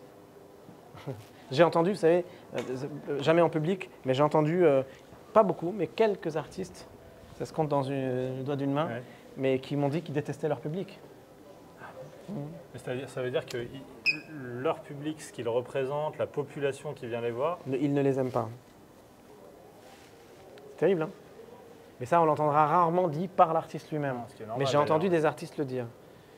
Et c'est pour ça que quand on aime son public, il ne faut pas hésiter à lui dire. C'est important. Ça doit être difficile à vivre. Bah, c'est qu'il doit y avoir certainement pas mal de traumatismes, pas mal de choses ouais, compliquées, quoi. Mais ça peut vite arriver. Hein. Ça peut vite arriver. Moi, vous savez, une fois, dans un de mes tout premiers concerts, j'étais encore pas débutant, mais en tout cas, Ouais. ça faisait pas très longtemps que j'avais joué au New Morning. Ouais. Et j'étais dans une de mes premières tournées et j'étais un peu timide, je n'osais pas trop parler, je n'avais pas beaucoup fait d'interviews encore, je n'avais pas trop parlé au public, etc. Et j'avais envie de partager un moment. Bon, souvent dans mes concerts, j'aime bien raconter une partie de l'histoire des morceaux, surtout que moi je ne suis pas chanteur, donc il n'y a pas de parole. Donc si les gens ne savent pas de quoi parle le morceau, ben, Oui, ils oui, peuvent oui. très vite échapper au sens. Donc je commence à expliquer quelque chose et la scène était, enfin la salle était remplie de monde, c'était dans le cadre d'un festival, donc certainement beaucoup n'étaient pas venus que pour moi. Et pendant que je parle, ça faisait peut-être 30 secondes ou 40 secondes que je parlais, et vous avez vu, j'aime bien parler. Ouais. Euh, Notre plus il grand y a une- bonheur. il y a une personne dans le public qui crie très fort en me disant « ta gueule !» Mais ça, très fort devant tout le monde. Tout le monde a rigolé. Ça aurait pu être la fin de ma vie, là. C'est-à-dire j'aurais pu m'arrêter là et dire « moi je déteste le public, je ne veux plus avoir affaire à des gens comme ça et je ne veux plus faire de concerts ». Et j'ai eu la réaction inverse, parce que j'aime le lien avec les autres et que je considère justement que je fais une musique qui relie les gens, que bon, voilà, c'est pas parce qu'il y en a un qui s'est comporté comme ça que tous sont comme ça. Donc, je généralise pas. Et donc, ben voilà, je continue. Et j'ai eu d'autres aventures un peu comme ça, pas très chouettes. Mais je peux comprendre qu'un artiste puisse dire j'aime plus mon public, j'aime plus, j'ai plus envie, une sorte de désamour. C'est comme dans un couple, hein. On peut finir par dire ben, cette femme ou cet homme avec qui j'ai vécu 20 ans, je l'aime plus. On peut le dire, c'est pas dramatique, c'est pas grave. Ouais, Ça arrive. on peut changer de femme, changer de public, ça prend du temps. Changer de public, c'est compliqué quand on est artiste. On continue notre déambulation. Ah, j'ai abîmé le micro. Il y a monsieur qui filme le mur, mais c'est pas mal le mur aussi. C'est bien, on vous entend. On va vers TSF Jazz. Allez, histoire de parler encore d'inclusion et de... Et c'est vous qui y revenez. Hein. Vous m'avez toujours pas dit ce qu'était musicalement, quelle est la note Je inclusive. ferme ou pas? Oui, je pense qu'on peut fermer. Est-ce que je dois fermer? Bon. À mon avis, il vaut mieux fermer Bon. parce que si le club est fini. Allez, on laisse comme ça. Ah. Comme ça, c'est parfait. Fermons. Vous m'avez toujours pas dit quelle était la note inclusive et celle qui était excluante. La note? Ah oui, musicalement. Wagner, c'est excluant, par exemple. Non mais... eh ben non. Non. Non. Vous savez, Wagner, c'est comme les religions. On l'a pris, on en a fait autre chose que ce que c'était. Ça l'était pas. Merci beaucoup. Hein. Merci beaucoup. À très bientôt. Bonne soirée. Souvent, hein, la musique, hein, vous avez plein d'exemples comme ça dans la musique où les artistes ont fait des musiques. Ensuite, on les a pris. On a pris ces musiques, on les a prises et on les a mises dans un contexte qui n'avait rien à voir. On en a fait autre chose que ce que c'était. Je crois que l'artiste, au départ, il n'était pas... Mais pas forcément. Et quand bien même un artiste peut être engagé. Et de manière sonore, maintenant, on se dit qu'une musique. Vous voyez ce que je veux dire? Il y a l'histoire Comment, finalement, d'un et point de vue- l'utilisation de Wagner, peut-être qu'aujourd'hui on en fait la sonorité, la musique comme celle-ci est excluante. Et d'autres musiques, je sais pas. Ouais, mais il faut pas tomber dans ce piège. Oui, Ouais, non. Au contraire, il faut éduquer. C'est là que le rôle de l'éducateur est important. C'est là que c'est important justement d'expliquer que parler d'une culture, ça ne veut pas dire renier l'autre. Vous savez, c'est comme ce fameux débat quand on dit que à une époque, quand il y a eu le débat du Black Lives Matter, oui. les gens disaient ah oui, mais White Lives aussi, mais c'est pas parce qu'on a dit Black Lives Matter que les blancs ne comptent pas. Enfin, je veux dire, c'est toujours un peu ces débats-là. On rentre dans la voiture ou comment ça se passe? Allez, on repart dans la voiture.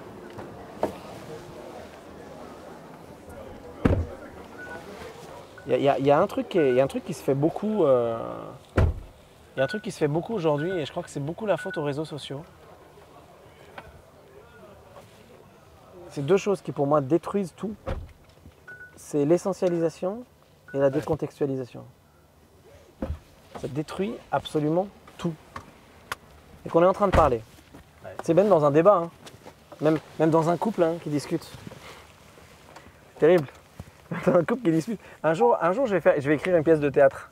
Parce que c'est un truc qui me fascine. Non mais ça me fascine vraiment. Un jour je ferai ça. Mais ça me fascine. Dans une discussion de couple par exemple, la mauvaise foi c'est terrible. Ah oui. Bah, C'est une mauvaise foi absolue. Moi aussi, Moi je déteste la mauvaise foi. Mais c'est fou, dans un couple, la mauvaise foi elle est terrible parce que ça détruit tout. Tu es en train de parler à quelqu'un, tu dis non mais écoute, j'en ai marre, à chaque fois que je te parle, je sais pas moi, tu dis que je te parle mal alors qu'en fait moi je t'aime. Quoi? À chaque fois? À chaque fois? Vraiment à chaque fois? Je dis, non mais c'est pas ça que je veux dire. C'est ça l'essentialisation dans un discours. C'est à chaque fois que je dis non, c'est pas ça, à chaque fois, c'est pas à chaque fois, mais très souvent. Mais parce que j'ai dit à chaque fois, parce que j'ai pas le temps de dire. Alors à chaque fois, sauf mardi dernier et mercredi après-midi. Tu vois, donc, on prend un élément comme ça, on le décontextualise, on essentialise tout là-dessus et on dit que le problème il est là. C'est de la mauvaise foi dingue.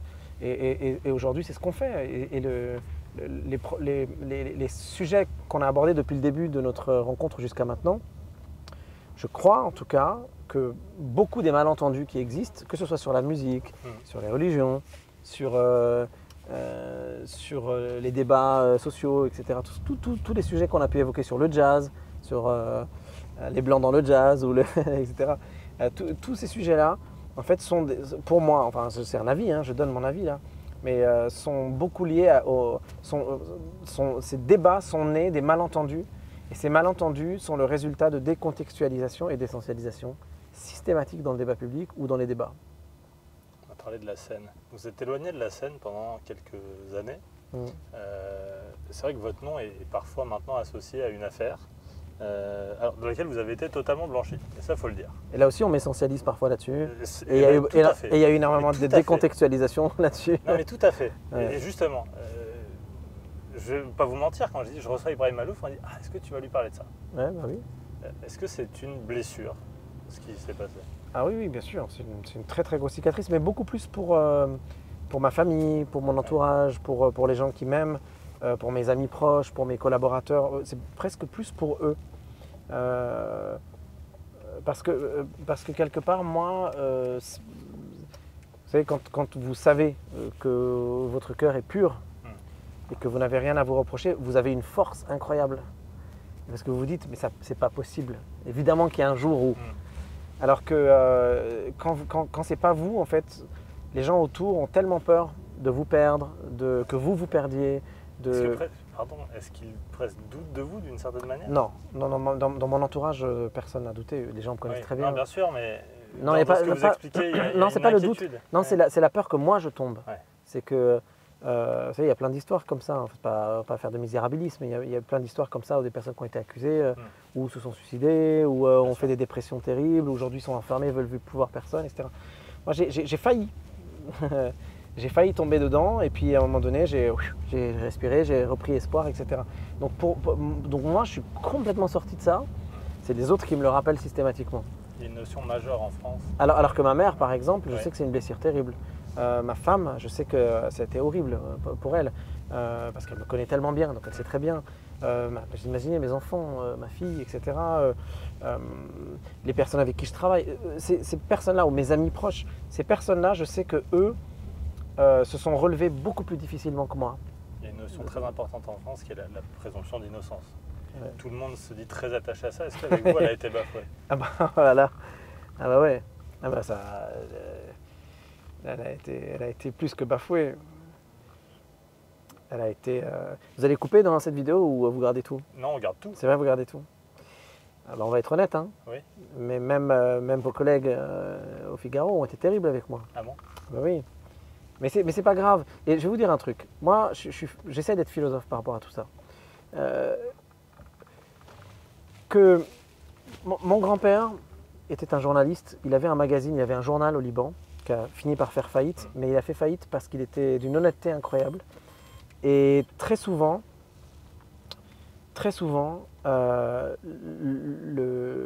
son discours lui a posé énormément de problèmes. Et en particulier, il a été pendant plusieurs années menacé de mort. Ma mère allait à l'école avec des gardes du corps, etc. Donc, ce que le milieu du journalisme et ce que le milieu des médias en général dégage comme peur, comme haine, comme puissance, comme pouvoir, etc., j'ai un peu grandi dedans, donc je sais. Donc, je ne peux pas en vouloir comme ça à la terre entière. Ouais. Il y a un moment où quand tout le monde le dit, c'est que tout le monde le dit, et quand tout le monde le dit et que tout le monde le dit, c'est qu'il n'y a pas de fumée sans feu, etc. etc. Oui. Et on tombe dans une sorte de piège, une sorte de cycle infernal, et plus personne ne peut en sortir. C'est-à-dire que si le magazine, le journal n'écrit rien, on va lui dire tiens, pourquoi tu n'écris rien, c'est suspect. Et s'il écrit quelque chose en parlant de présomption d'innocence, on lui dit non mais tu te rends compte qu'il y a des gens qui sont agressés, et toi tu t'en fous, tu parles de présomption d'innocence. Et en fait, il y a le pouvoir qu'a ce discours-là fait que plus personne n'ose parler de présomption d'innocence, plus personne n'ose parler du doute. Il y a peut-être un doute dans cette histoire. Voilà, les gens n'osent pas. C'est-à-dire, les gens qui doutent ne disent rien. Donc ceux qui parlent sont ceux qui ont un business à tenir, etc.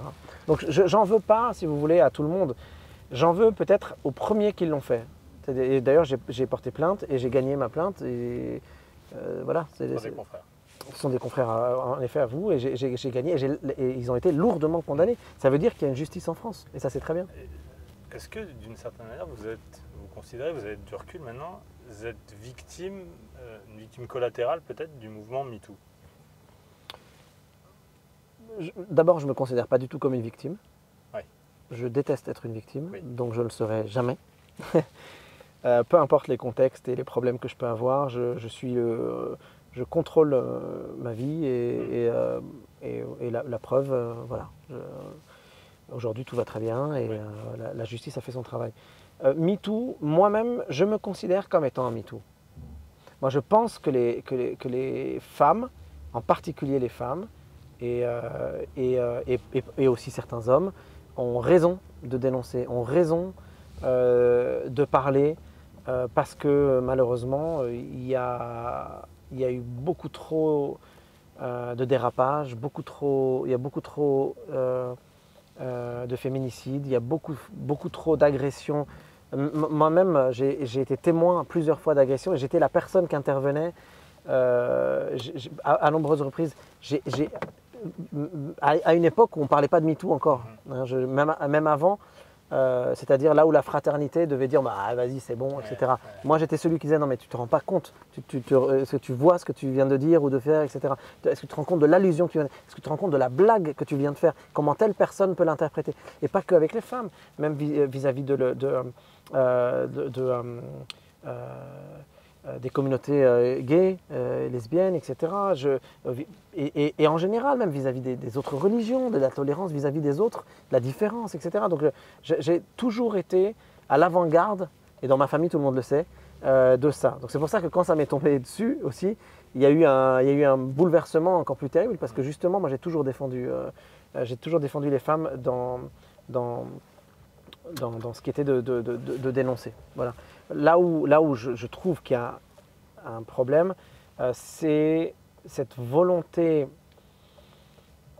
féroce de vouloir absolument déboulonner chaque personne qui est accusée de quelque chose avant que la justice ait fait son travail.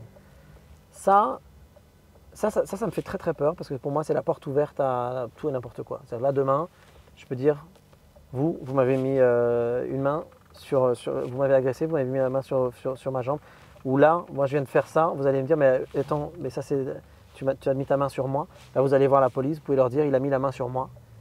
Et là, je peux être en garde à vue, là, par exemple. Vous voyez, parce qu'on est dans et même avec des témoins, etc. La garde à vue, elle aura lieu de toute façon.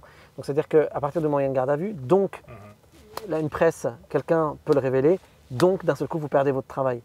Là, ça va un tout petit peu trop loin pour moi. Donc là, il faut faire confiance à la justice, il faut laisser la justice faire son travail. Et c'est là où mon débat avec MeToo peut parfois trancher avec d'autres discours de MeToo aussi.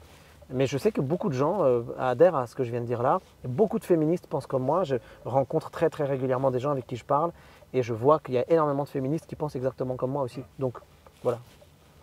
On continue? Allez. Allez. On va attendre.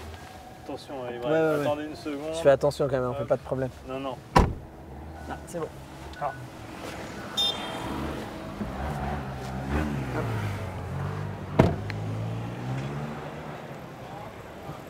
Je me suis permis de prendre une petite bouteille.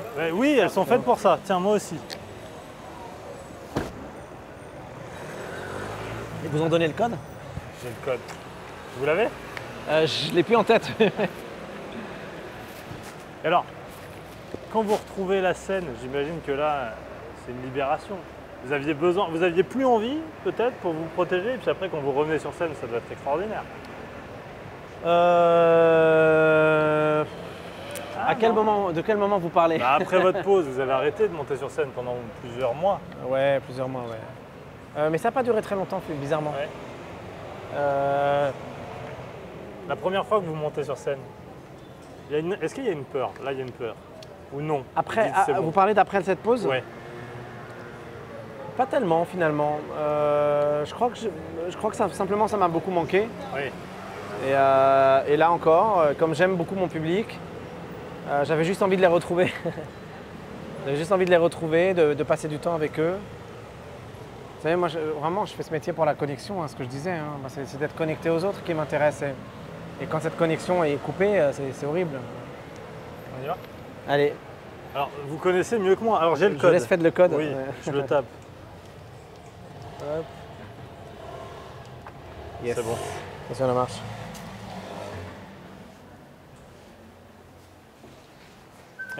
Alors, la scène, les grandes scènes, vous étiez à Hollywood, à Los Angeles. Ouais, on était sur le Hollywood Bowl à fin juillet. C'est incroyable cette scène. Ah là là, incroyable. Incroyable. Et puis c'est une scène d'abord mythique aussi, hein, parce que c'est Tom and Jerry, Hollywood Bowl quoi.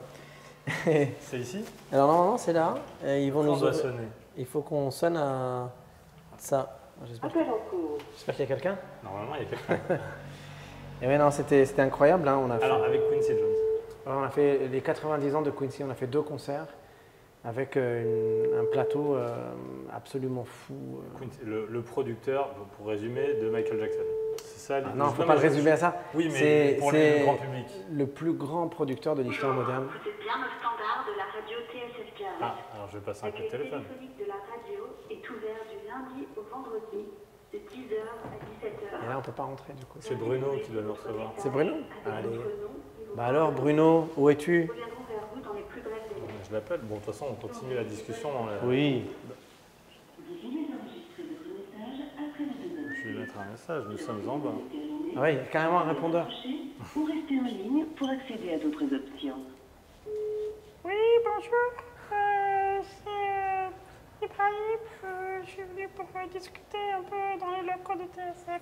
Voilà, merci Fin beaucoup. d'appel. Alors, il a vu mon message. Ah, alors il va venir. Il ne me répond pas. Tac, on va harceler. Appel en cours. Mais oui. Et ouais, non, Quincy, plus grand producteur de l'histoire, c'est incroyable. Frank Sinatra, Ray Charles, Michael, tellement d'artistes. Il a produit les plus grands tubes pendant 5 décennies. Et comment vous le rencontrez?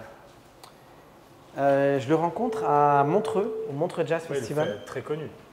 Voilà, un très grand festival. Je regarde s'il n'y a pas quelqu'un qui descend. Il y a la lumière, c'est allumé. Ouais. Je peux se demander s'il n'y a pas un peu d'espoir.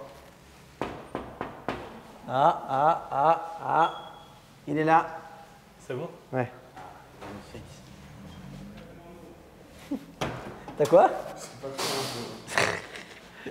Ça va? Ça va bien? Ça fait longtemps. Ah bah ouais, t'as vu ça? Vas-y, entre. Bonjour, Salut les garçons. merci de nous accueillir. Je vous en prie. On passe par là du coup ou on fait les escaliers? Allez, 2 étages. C'est plus joli les escaliers. Vous avez vu comme t'es sport. Et comme ça, on parle de Quincy Jones.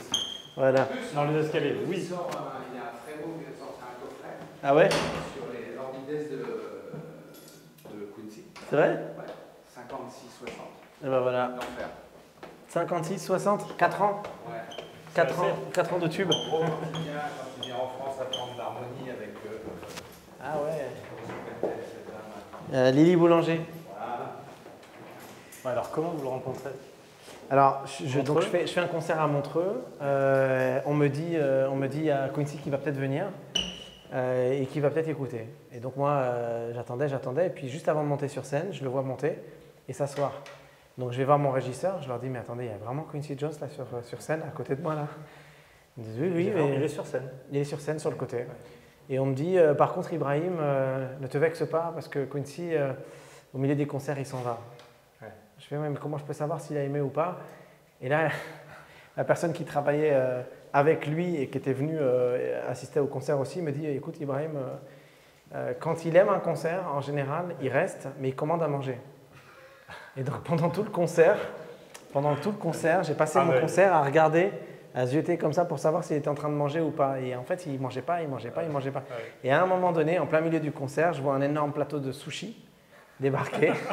Et là, là, pendant c'est mon bon. concert, j'ai gagné toute une énergie de dingue. Et je me dis, ça y est, ok, ça veut dire qu'il a aimé. Et il est resté jusqu'au bout. Et après, on a parlé pendant une demi-heure, 3/4 d'heure après le concert. Et c'est là qu'il m'a dit, écoute, viens, moi j'adore ça, j'adore ce que tu fais. Et je voudrais qu'on te défende aux États-Unis. Voilà, c'est passé comme ça. Donc aux États-Unis, vous travaillez avec lui. Et ouais, je travaille avec lui. Alors maintenant, c'est vrai que là, il est très fatigué. Donc je pense que voilà. Mais jusqu'à depuis 2017 jusqu'à maintenant, on a travaillé ensemble avec toute son équipe, évidemment, parce qu'il n'est pas tout seul, il y a toute une équipe, sur le développement de mon travail, toute l'élaboration des projets que je fais. Et Capacity to Love est un album qu'on a fait vraiment beaucoup avec toute son équipe. Voilà. Ah, Et ben voilà, le Quincy, il est là. Qu'est-ce que je fais avec ça du coup? Cadeau. C'est un cadeau, c'est vrai? Ah, trop cool. Ben voilà, oui, c'est magnifique. la chance de pouvoir. TSF Jazz. Et là, on est dans les locaux de TSF. Alors, vous avez une émission. Alors TSF. voilà. Et grâce à ce monsieur qui est là et à un autre, grâce à Bruno Delport et à Sébastien Vidal, ils m'ont fait confiance. Ils m'ont, il y a 4 ans maintenant, c'est la 4e saison. Il y a 3 ans, on m'a proposé de collaborer et de tenir une émission. Et ce qui est génial, parce que j'adore, en direct. Ouais. Comme ce C'est soir. lui qui nous a proposé en vrai. C'est lui qui est venu dire j'aimerais bien faire ça et tout. Ça va super. Ouais, mais vous m'avez dit, tiens, t'as pas une idée, t'as pas envie de faire un truc, on a envie de faire une série. Je vous ai dit, ouais, une émission, 1 heure, en direct, une fois par mois. Il m'a dit oui, Sur l'improvisation. sur l'impro, voilà. Oui, parce que En fait, l'idée c'est que pour discuter avec des artistes, Ouais. il y a les journalistes. C'est un Oui. classique, tu connais. Oui. Mais des artistes qui parlent avec des artistes, les angles sont absolument différents, la Bien sûr. manière d'aborder les choses Ouais. sont différentes. Et c'est une richesse extrême. On l'avait fait avec Laurent Deville, Mm. on le fait avec Ibrahim qui fait ça d'une manière, sans déconner, c'est un autre Je fais ça complètement différente. C'est un Non, mais- autre métier. Il a plusieurs métiers, mais il aurait cartonné à mort dans ce métier. Vraiment. Il fait des trucs, il trouve des angles et des choses à raconter. À l'Élysée, puisqu'on a fait une émission à l'Élysée pour la fête de la musique, oui, Mm. son invité avec c'était Madame la Emmanuel ministre. Macron. Oui. Et donc il lui a fait une histoire en disant voilà, on est en plein remaniement. Et il dit voilà, on va faire un truc, on va imaginer, vous êtes chanteuse. Et et commence à lui parler du groupe, est-ce qu'il faut virer le tromboniste, machin. Et en fait, il lui raconte en vrai De son métier de ministre. le ministre et si elle était présidente, si elle devait remanier son truc et tout. Donc au début, elle répond comme ça. Et puis elle s'en rend compte. Elle s'en rend compte. C'était marrant. vraiment- Ouais. C'était non seulement marrant, mais c'était fin, c'était intelligent et c'était une autre manière de parler effectivement des relations humaines, de la manière. En fait, ouais, je me dis que souvent les journalistes ont une vision parfois anthropologique de la musique, parfois ethnomusicologique, parfois discographique, historique, etc. Donc, moi, mon regard, il est plus l'être humain qui est face à moi. Et donc, je vais parler sur peut-être un autre registre de sujets, peut-être parfois les mêmes sujets, mais on va les aborder autrement. Et c'est vrai que je parle comme je parlerais avec un artiste dans les loges juste avant qu'on monte sur scène pour collaborer. Et on va parler de manière beaucoup plus naturelle, beaucoup plus Alors vous êtes tout autour moins journalistique, on va dire. Ah, ici. On va voir alors. Ouais, on fait ça ici dans le studio.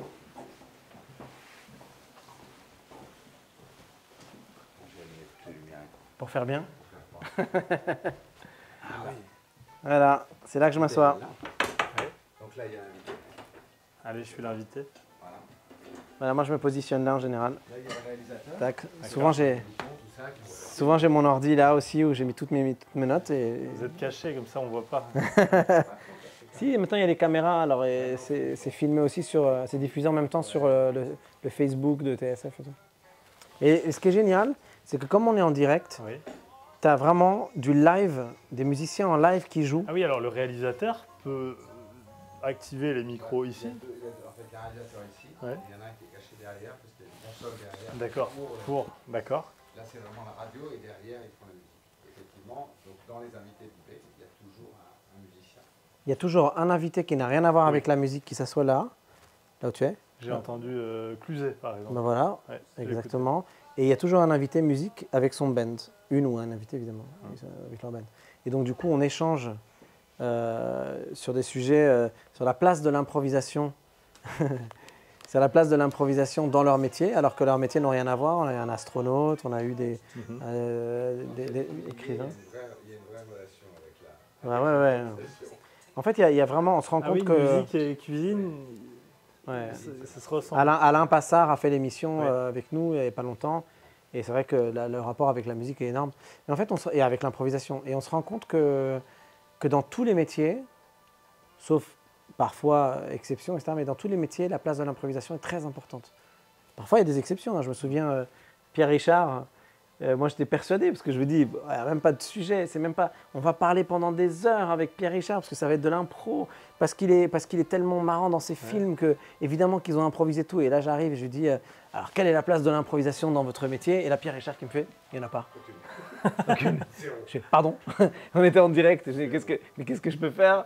J'avais basé toute mon émission sur l'idée que lui, le mec, mais en fait, finalement, en discutant, parce que je le connaissais, Oui. en fait, on avait fait un projet ensemble, en discutant, on allait plus loin dans la discussion, et finalement, il y a quand même, mais il faut aller la piocher ailleurs, etc. Et ça devient intéressant, quoi. Parce Mais que, est-ce que dans le jazz, il y a plus d'improvisation que dans le classique, par exemple? Zéro. Pas d'improvisation. non, pas, ouais. En tout cas, pas sur scène. Ben, Peut-être lorsqu'on répète, mais... non, il y en a très très peu, à Ouais. part les organistes. Ouais, Et ça, c'est la tradition des orgues d'église, puisqu'ils sont censés oui, justement suivre et s'adapter. remplir un peu l'espace vide au moment où le prêtre fait son office, etc., prépare, ou suivre, hop, le prêtre est prêt, tac, ça se coupe, donc il faut qu'ils arrêtent, etc. À part les organistes, il y a très très peu d'improvisation. Il y en a, hein. Dans la musique baroque, il y en a un tout petit peu, la basse continue par exemple, ou des choses comme ça, et c'est tout. Et le jazz, plus qu'ailleurs? Le rap, il y a beaucoup Alors, d'impro dans le moi, rap, j'ai- par alors exemple. moi, Plus qu'ailleurs. alors moi, La voilà. base du jazz, Ah oui, c'est ça. c'est qu'il y a de l'improvisation. C'est une structure. Ouais. Alors, ça a changé dans les années 50. Ouais. Avant les années 50, tout est à peu près écrit, etc. Mais après les années 50, c'est vraiment... Après, il y a des écoles dans le jazz. Mais- C'est quoi, On passe des accords au modèle, au motif. Et là, à ce moment-là, effectivement, il y a de plus en plus d'improvisation. Oui, mais alors, l'impro, quand on dit de l'impro, vous avez votre trompette dans les mains. Là, ce que vous entendez là, Oui. c'est ce qui passe à la radio en ce moment. Oui, sur Ouais. TSF Jazz. Ouais. C'est quoi la fréquence pour ceux qui nous regardent? 99,9 à Paris. Ouais. Mais il faut passer. 89,9. 89, je dis quoi 99. 89.9, mais donc maintenant c'est le DAB+. Oui, DAB+, alors vous savez que le fait, Figaro est aussi DAB, DAB+. Ah oui. Alors, vous avez votre trompette dans la main, dans les mains, mais ce qui sort quand vous improvisez, c'est quelque chose que vous avez déjà répété, travaillé, ou c'est complètement... Alors, moi j'ai ça, vraiment, je comprends alors pas. moi j'ai un discours là-dessus qui plaît pas à tout le monde, mais même dans le jazz ça plaît pas. Mais alors, l'improvisation est un sujet qui me parle beaucoup, que j'aime beaucoup. J'ai écrit un livre sur ce sujet-là, et c'est un Et sujet vous êtes même connu pour ça. c'est un sujet qui me passionne. Oui. Mais j'ai créé même un orchestre de musique classique que j'essaie de développer là depuis 1 an et demi, 2 ans, dédié à l'improvisation. Donc musique classique dédiée à l'improvisation. Donc Oui. uniquement des musiciens classiques qui ne font que improviser. Alors vous venez de me dire que ça ne marchait pas en musique classique. C'est pas que ça marche pas, Oui, c'est que c'est qu'on pas a dans les oublié codes. de le faire. Il y a très longtemps, les musiciens classiques improvisaient. Il y a 200-300 ans, tous les musiciens classiques improvisaient. Il n'y en avait pas beaucoup de musiciens classiques à cette époque-là, mais tous savaient improviser. Aujourd'hui, non, parce qu'on ne leur apprend pas à improviser.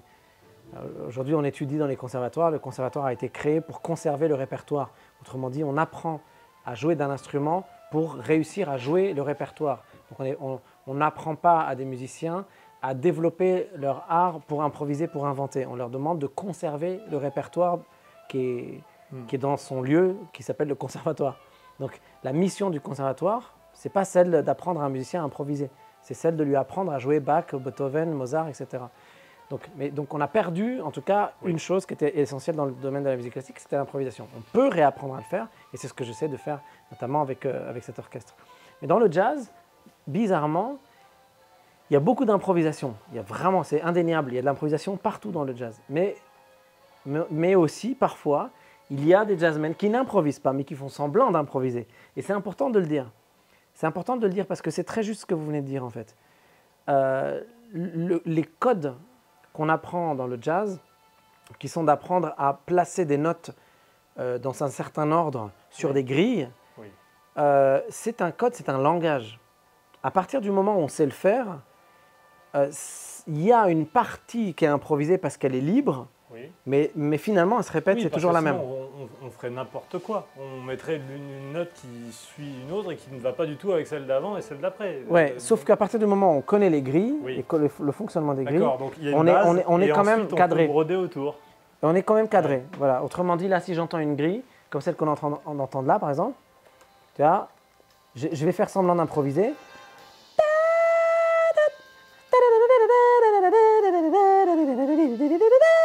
Mais j'improvise pas en fait. Je reprends des phrases qui existent, que j'ai dû entendre au moins 300 fois dans des albums de jazz Oui. qui ont été enregistrés en 50, 60, etc. Donc en fait, c'est une forme d'improvisation qui est dans la répétition d'un code, d'un langage. Moi, un peu extrême dans ma vision de l'improvisation, un peu passionné par ça, j'ai envie parfois peut-être aussi que des musiciens osent casser un peu ça et aller ailleurs. Et à une certaine époque, en tout cas, tous les musiciens du free jazz ont osé ce geste-là, ont osé ce mouvement-là. C'est de dire, on arrête avec les codes, toujours les mêmes phrases, les mêmes machins. Moi, je veux autre chose. C'est un combat politique aussi, le free jazz, une forme de libération. Il y avait un discours politique derrière, mais à côté de ça, il y avait vraiment une vraie démarche de créativité, de réactivité et d'envie de ne pas sombrer dans les habitudes et dans les réflexes, quoi. Est-ce qu'un trompettiste, à part dans le jazz peut-être, est condamné, alors vous êtes l'exemple contraire, mais condamné à être un accompagnateur? Non. Ou est-ce qu'il peut être le leader?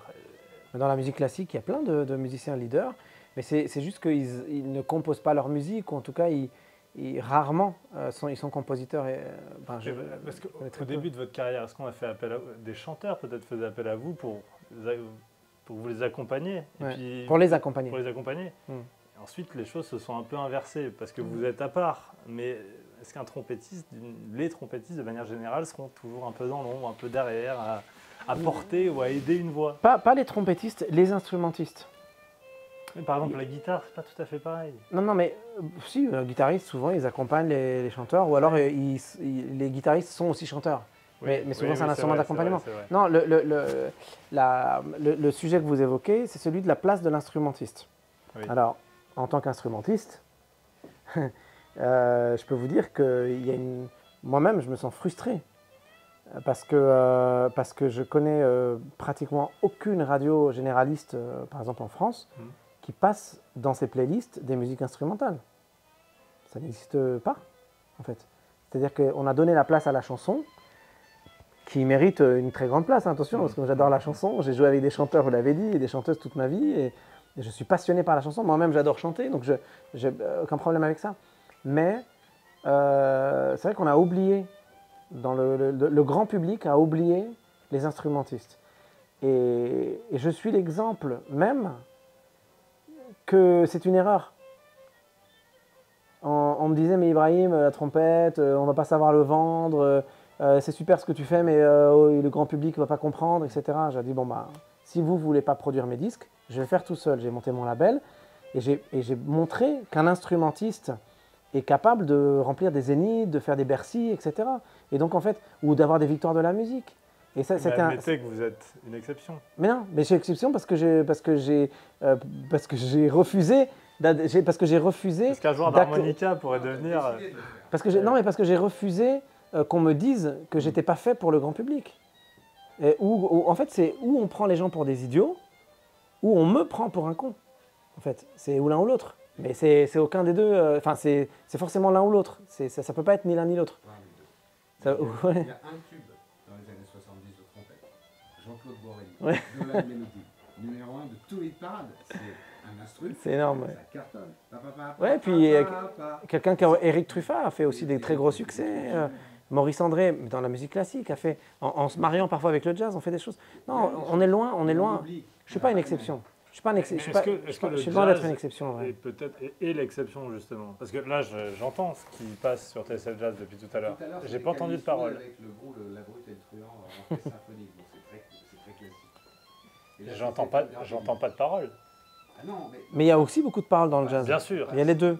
C'est 50-50. Ah non, c'est 50-50. Ouais, c'est 50-50. La radio, c'est un tiers, deux tiers. D'accord. Un tiers de vocal, deux tiers de trucs. Mais il y a énormément de jazz vocal. Les grands chanteurs de jazz, leur voix, c'est un instrument. Quand ils scattent, c'est juste extraordinaire. Il y a des vidéos d'Ella Fitzgerald qui scattent, c'est juste à pleurer tellement c'est merveilleux. Mais on oublie, en fait, on oublie la place des instrumentistes. D'ailleurs, la preuve, on a tellement oublié qu'aujourd'hui, on s'en passe. C'est-à-dire qu'aujourd'hui, sur scène, quand vous voyez les artistes de pop, les DJ, etc., ils ont des machines. En fait, il n'y a même plus de musiciens sur scène. Quand on voit des musiciens, on est « Ah, waouh, des musiciens !» Mais attends, mais c'est ça la musique. C'est quand même les musiciens. Et une fois sur deux, c'est des musiciens de jazz. Et très, très souvent, c'est des musiciens de jazz qu'on appelle. Si on enlève les musiciens de jazz, il n'y a pas de musiciens. Et d'ailleurs, Quincy était le champion de ça. C'est-à-dire tous ces musiciens qui ont fait tous les albums. Là, on parlait du concert Hollywood Bowl. Moi, les musiciens avec qui j'ai joué sont les musiciens de Quincy. C'est avec eux qu'il a enregistré Off the Wall, Thriller et Bad. C'est ces gens-là avec qui j'ai joué qui ont enregistré ces albums mythiques. Et c'est tous des instrumentistes qui sont à la base des musiciens de jazz. Mais vous me dites, il y a des boîtes. Est-ce que le niveau de la musique baisse de fait? Non, c'est pas une question de niveau. Ou se formalise, se normalise et tout le monde fait plus. Alors se normalise, oui, mais se normalise parce que, on en parlait un tout petit peu, c'est-à-dire qu'aujourd'hui, notre attention est une monnaie d'échange. Notre attention est devenue une monnaie d'échange. L'économie de l'attention. 24 heures par jour. Voilà. 12 000 sollicitations. Il y a une limite. On réussit à accrocher la personne. Voilà, et donc dans ce, on travaillait dans un média, ici on est dans un média aussi, et donc on sait à quel point l'attention des gens est quelque chose, est devenue la monnaie en fait d'échange finalement. Donc les réseaux sociaux ont compris ça, les musiques se sont adaptées au vecteur que sont devenus les réseaux sociaux. Ce vecteur, la musique s'est toujours adaptée à l'époque et au vecteur. Quand c'était les vinyles, on faisait des albums qui duraient la taille du vinyle. Quand c'était des CD, on faisait des albums d'1 heure. Quand c'était les cassettes, on faisait 2 fois 30 minutes, machin. À chaque époque... Et maintenant, on sort un tube toutes les 3 semaines. Maintenant, par exemple, parce qu'en streaming, on peut le faire. Maintenant, on sort plus. Les musiques sont beaucoup plus courtes. Ouais. Aujourd'hui, il faut que le refrain arrive au bout de 10 secondes. Mais c'est les années 60, c'est les 45 tours. Ouais. Dans les années 60, on fait les 45 tours et il y a très peu d'albums. Oui. Les albums, c'est des compilations de 45 tours. Et avant d'enregistrer, les musiques duraient beaucoup plus longtemps. Et puis à l'époque de la musique classique, ça durait 1 heure et demie. Une symphonie, etc. Donc en fait, enfin, j'ai une seule musique. Pas 12 ou 17. minutes à cause de la cinquième ou de la neuvième. Oui, il y a une histoire comme ça. La neuvième de Beethoven, c'est le premier truc qui a été gravé sur un CD, c'est pour ça que les CD font 70 minutes. Ah, c'est vrai. C'est marrant. Oui, oui. Et la problématique dont on est en train de parler là, qui est de considérer que la musique s'adapte au vecteur à la mode. Aujourd'hui, le vecteur à la mode, c'est TikTok. C'est 12 à 15 secondes d'attention. Et donc, les musiques s'adaptent à ça. Donc, je ne dis pas que la musique est devenue de moins bonne qualité, mais je dis qu'elle s'est adaptée à ça. Alors, ça peut plaire à des gens. Moi, j'ai ma fille, hein, elle a 13 ans, elle écoute, 13-14 ans, elle écoute. Quand ils vont en concert avec ses amis, par exemple, à ses copines, elles attendent, elles sont là sur leur téléphone, comme la moitié du public, qui sont là, alors que la musique est en train d'être jouée, l'artiste est sur scène, il danse, il chante, etc. Mais ils s'en foutent. Puis d'un seul coup, ils chantent la chanson qu'ils aiment bien, ils attendent comme ça, et au moment où il y a le passage des 12 secondes de TikTok, ils sont comme des fous avec leur téléphone, ils crient, et les 12 secondes passent, hop, ils reviennent, ils envoient ça à leurs potes, et après ils attendent le prochain extrait de TikTok. Donc en fait, c'est un fonctionnement qui est différent, c'est pas le mien, voilà, c'est pas le mien, mais c'est un fonctionnement qui est différent. Je dis pas que la musique est moins bonne ou que le niveau baisse, c'est juste que la musique s'est adaptée au vecteur d'aujourd'hui.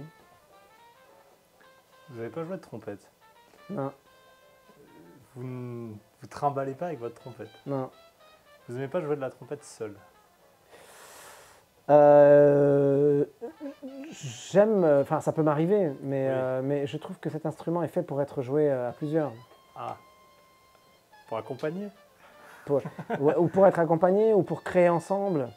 Mais c'est un instrument collectif. C'est ce que j'aime dans la musique, moi, c'est le collectif. J'ai du mal à... Enfin, moi, je ne suis pas un solitaire, j'aime pas être seul, moi. J'aime bien être avec des gens. J'aime être avec des potes, avec des amis, avec mes enfants, avec ma famille. Quand je suis tout seul, je ne suis pas bien, quoi. Donc, quand je fais de la trompette, c'est la même chose. J'ai pas envie d'être tout seul, j'ai envie de partager ça avec d'autres. Merci, 350 ça, c'est chiant. C'est un peu embêtant. Quand vous voyez ces instruments, vous en jouez de ceux-là? Batterie, non, comme ça pour le plaisir, je m'amuse. Contrebasse, j'ai jamais joué, mais j'adore ça. Et le piano, par contre, oui, je compose pratiquement 90%. On commence toujours par le piano. Moi, en tout cas, je compose un bon 80% de ma musique au piano. Même. Parce que je vous vois venir. Parce que vous regardez le piano, le caméraman, il fait son... Il est accordé? Je vous ai vu commencer à faire comment on appelle le focus. Mais qu'est-ce que je joue du... Hein? C'est vrai? Oh là, bah alors je vais pas jouer parce que Trop de pression. Vous allez jouer quoi à Bercy? Je vais jouer beaucoup de choses. Mon répertoire, le dernier album, Capacity to Love, en grande partie on va le jouer, et puis d'autres morceaux de mon répertoire. Et puis d'autres trucs aussi, plein de surprises. C'est quoi le tube? Ça vous embête pas qu'il y ait de la musique qui sort du casque? Non, pas de problème. On peut baisser. Ah. Et là on a en direct le patron qui d'un seul coup devient le technicien en chef. Tac, et voilà. Qu'est-ce que je peux jouer?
Une petite impro au début.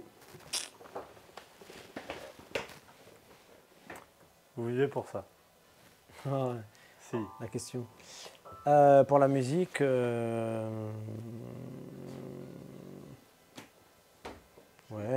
je pense que s'il n'y avait pas la musique, je serais très très très malheureux. Mais beaucoup de gens seraient très malheureux s'il n'y avait pas la musique. C'est vrai. Vous aimez toutes les musiques? Je sais que c'est bizarre de dire ça, que c'est un peu démago et tout, mais oui, moi j'aime bien toutes les musiques. Ouais. J'écoute vraiment. J'ai jamais écouté une musique en me disant ça, jamais j'écouterai, c'est horrible, j'aime pas. Jamais. Mais c'est peut-être aussi parce que j'ai été élevé avec une vision de la musique qui est extrêmement large. Je dirais, à une époque, je me rappelais, je jouais des pièces contemporaines complètement absurdes à la trompette et je les adorais. Et mes potes qui m'écoutaient, ils disaient, mais c'est quoi ce truc? Il y a des trucs qui ressemblent à ça, quoi, techniquement.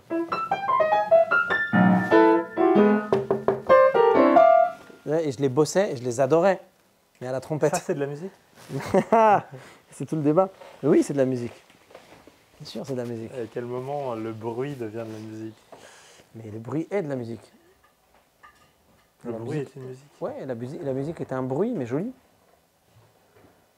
Et à quel moment? C'est des fréquences, hein. C'est Ouais. rien d'autre que des fréquences. Ça, c'est une fréquence. Là, on pourrait faire des notes avec ça. Si je le sample, hop, ton, ton, ton, ton, ton, ton, ton, ton, ton, ton, ton, ton, ton, ton. Sampler avec une boîte.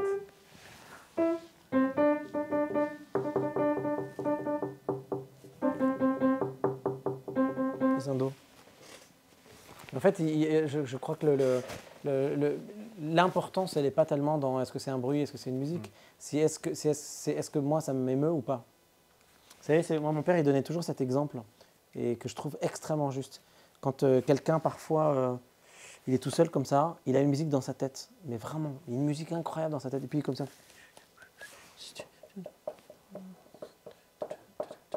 Et souvent, les enfants font des trucs comme ça, des bruits avec la cuillère, machin. Et mon père, il disait toujours, il ne faut jamais l'interdire, ce truc-là. Vous savez, les parents, ils disent, mais arrête de faire du bruit avec ta cuillère. Et ça agace les gens. Sauf que moi, là, je suis en train de faire ça, mais toi, tu ne sais pas ce que j'ai dans ma tête. Donc ça, c'est Le rythme. c'est la partie visible, même pas des fois. C'est la partie visible de l'iceberg. Mais c'est parce que ça, c'est ce que tu vois, ce que tu entends au début. Mais sauf que si tu étais dans ma tête, il y a une symphonie derrière, peut-être. Donc, c'est quoi finalement le bruit? Si le compositeur, il écrit ça, et que pour lui, ça représente une harmonie spécifique ou quelque chose, ou un rythme, et qui sommes-nous pour juger? Parce qu'aujourd'hui, on demande de choisir. Choisir, il faut que tu aimes ça ou ça. Il faut que tu aimes Sardou ou Armanet. D'ailleurs, vous aimez qui? Vous préférez qui? Ah, moi j'adore les deux, moi. Vous répondez en musique. En musique. Non, j'aime les deux. Mais si vous deviez Vous trancher. savez que l'harmonie nous a appris que tout est compatible. Regardez, je vais vous montrer un exemple. Vous allez me dire si je fais ça, c'est moche. Ouais, c'est pas très Ça marche pas, d'accord. Mais si je fais ça.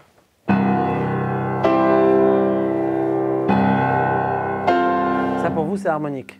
Ouais. D'accord. Mais ça c'est parce que c'est vos codes qui vous ont appris ça. Ouais. Mais si je fais ça par exemple. C'est toujours harmonique ou pas? J'aime moins. Je On aime moins, d'accord. Par contre si je fais ça.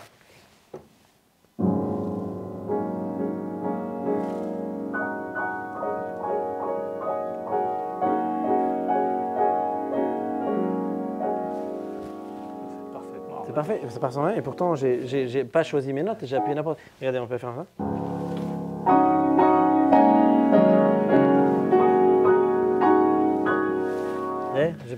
Je fais n'importe quoi là. C'est toujours harmonique. Toujours harmonique. Et on peut faire la même chose avec les touches blanches, hein, c'est la même chose. Si je fais.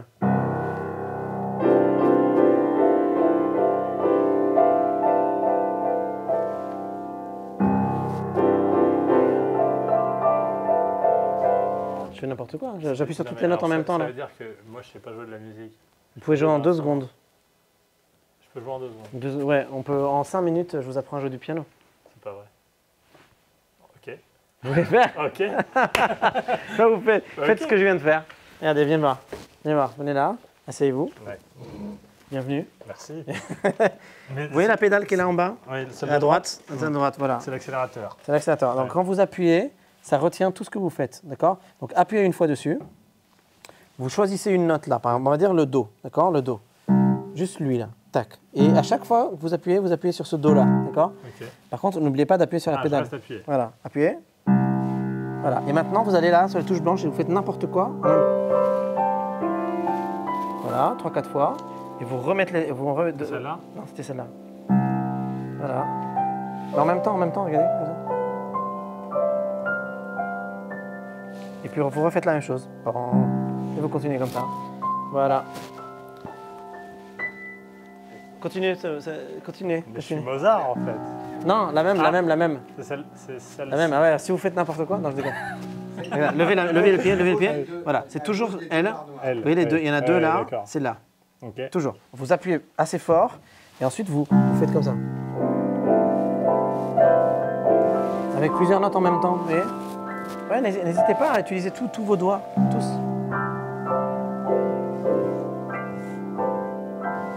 N'hésitez pas, tous les doigts, tous les 10 doigts de votre main. Ça marche. Je suis Mozart.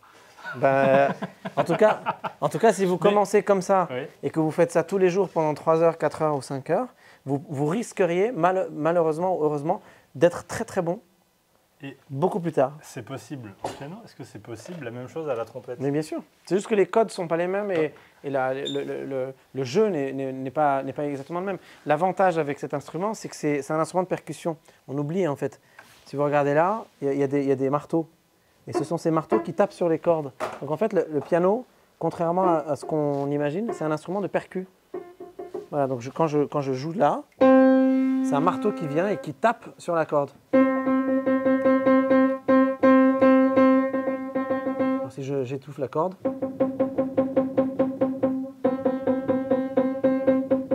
Vous voyez? Donc c'est un instrument à la fois harmonique. Je peux faire des harmonies, ça.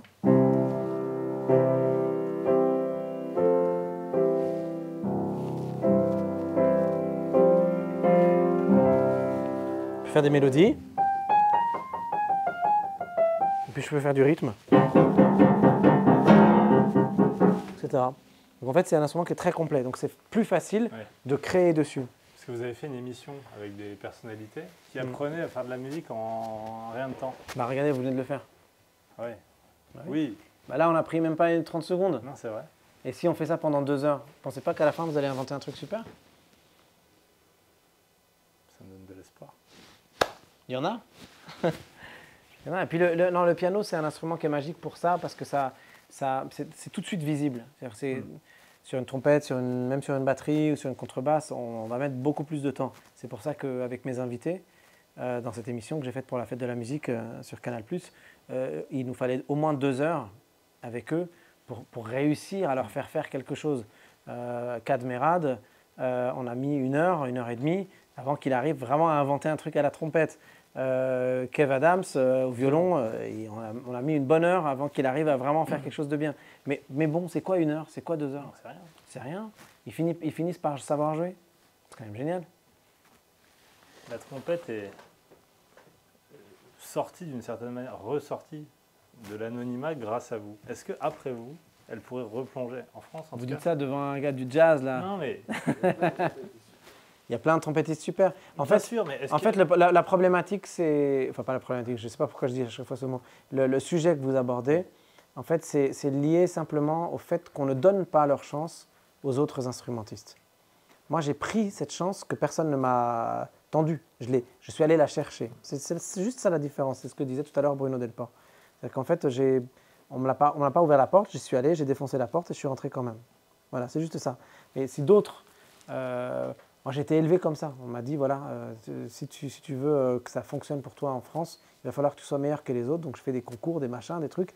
Et quand je suis arrivé au niveau que je souhaitais avoir et que les portes ne s'ouvraient pas, j'y suis allé quand même. C'est juste ça. Mais il y a plein de musiciens aujourd'hui qui sont extraordinaires. Ils sont beaucoup plus doués que moi, qui ont beaucoup plus de créativité que moi, qui composent des choses extraordinaires. Moi, mais c'est simplement qu'on ne leur donne pas la place. C'est ce qu'on disait tout à l'heure. Ça, par exemple, ça serait vraiment un vrai sujet. Hein. Moi, peut-être un jour, je militerai vraiment pour créer des comités, je sais pas moi, des comités de réflexion au sein des médias, des radios, etc. De dire, mais voilà, est-ce qu'on arrête avec ça? Est-ce qu'on peut maintenant donner leur place à tous ces instrumentistes? Vous savez combien d'instrumentistes il y a en France ou dans le monde, mais rien qu'en France? Le nombre d'instrumentistes dans les conservatoires, dans les écoles, dans les associations qui... Je me souviens quand j'ai eu les victoires de la musique en 2014, j'ai reçu une victoire. Je me souviens le JDD, le dimanche d'après, a fait un article sur les victoires de la musique en disant qui étaient les artistes qui avaient le plus bénéficié des victoires de la musique. Ben, c'était moi. J'étais l'artiste qui avait le plus bénéficié. C'est-à-dire que mes ventes d'albums ont été multipliées, La semaine qui a suivi. ont explosé de 600 et quelques %. Ouais. Ça veut dire quoi? Ça veut dire que les gens ont aimé. En fait, c'est ça que ça voulait dire. C'est-à-dire qu'on m'a donné une visibilité. On m'a dit, tiens, il se trouve que les professionnels ont voté pour toi et que tu as gagné une victoire. Bon, bah alors vas-y, joue-nous quelque chose, tiens, on va voir, ça va être sympa. J'ai joué un truc et du coup, les gens ont adhéré.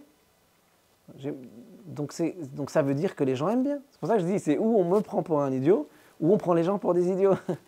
Donc j'espère vraiment qu'un jour, c'est pour répondre à la question sur les trompettistes, j'espère vraiment qu'un jour, il y a quelque chose qui va s'ouvrir et qu'on va redonner une place aux instrumentistes, une place qu'ils avaient pendant très longtemps, une place qu'ils avaient, l'intérêt des gens, du public est là, et donc on va comprendre que je suis loin d'être celui qui redonne une place à la trompette ou je ne sais pas quoi, et qui sont très très très nombreux, que tous les instrumentistes, il y a des instrumentistes, des harpistes, il y a des flûtistes, il y a des violoncellistes incroyables, etc.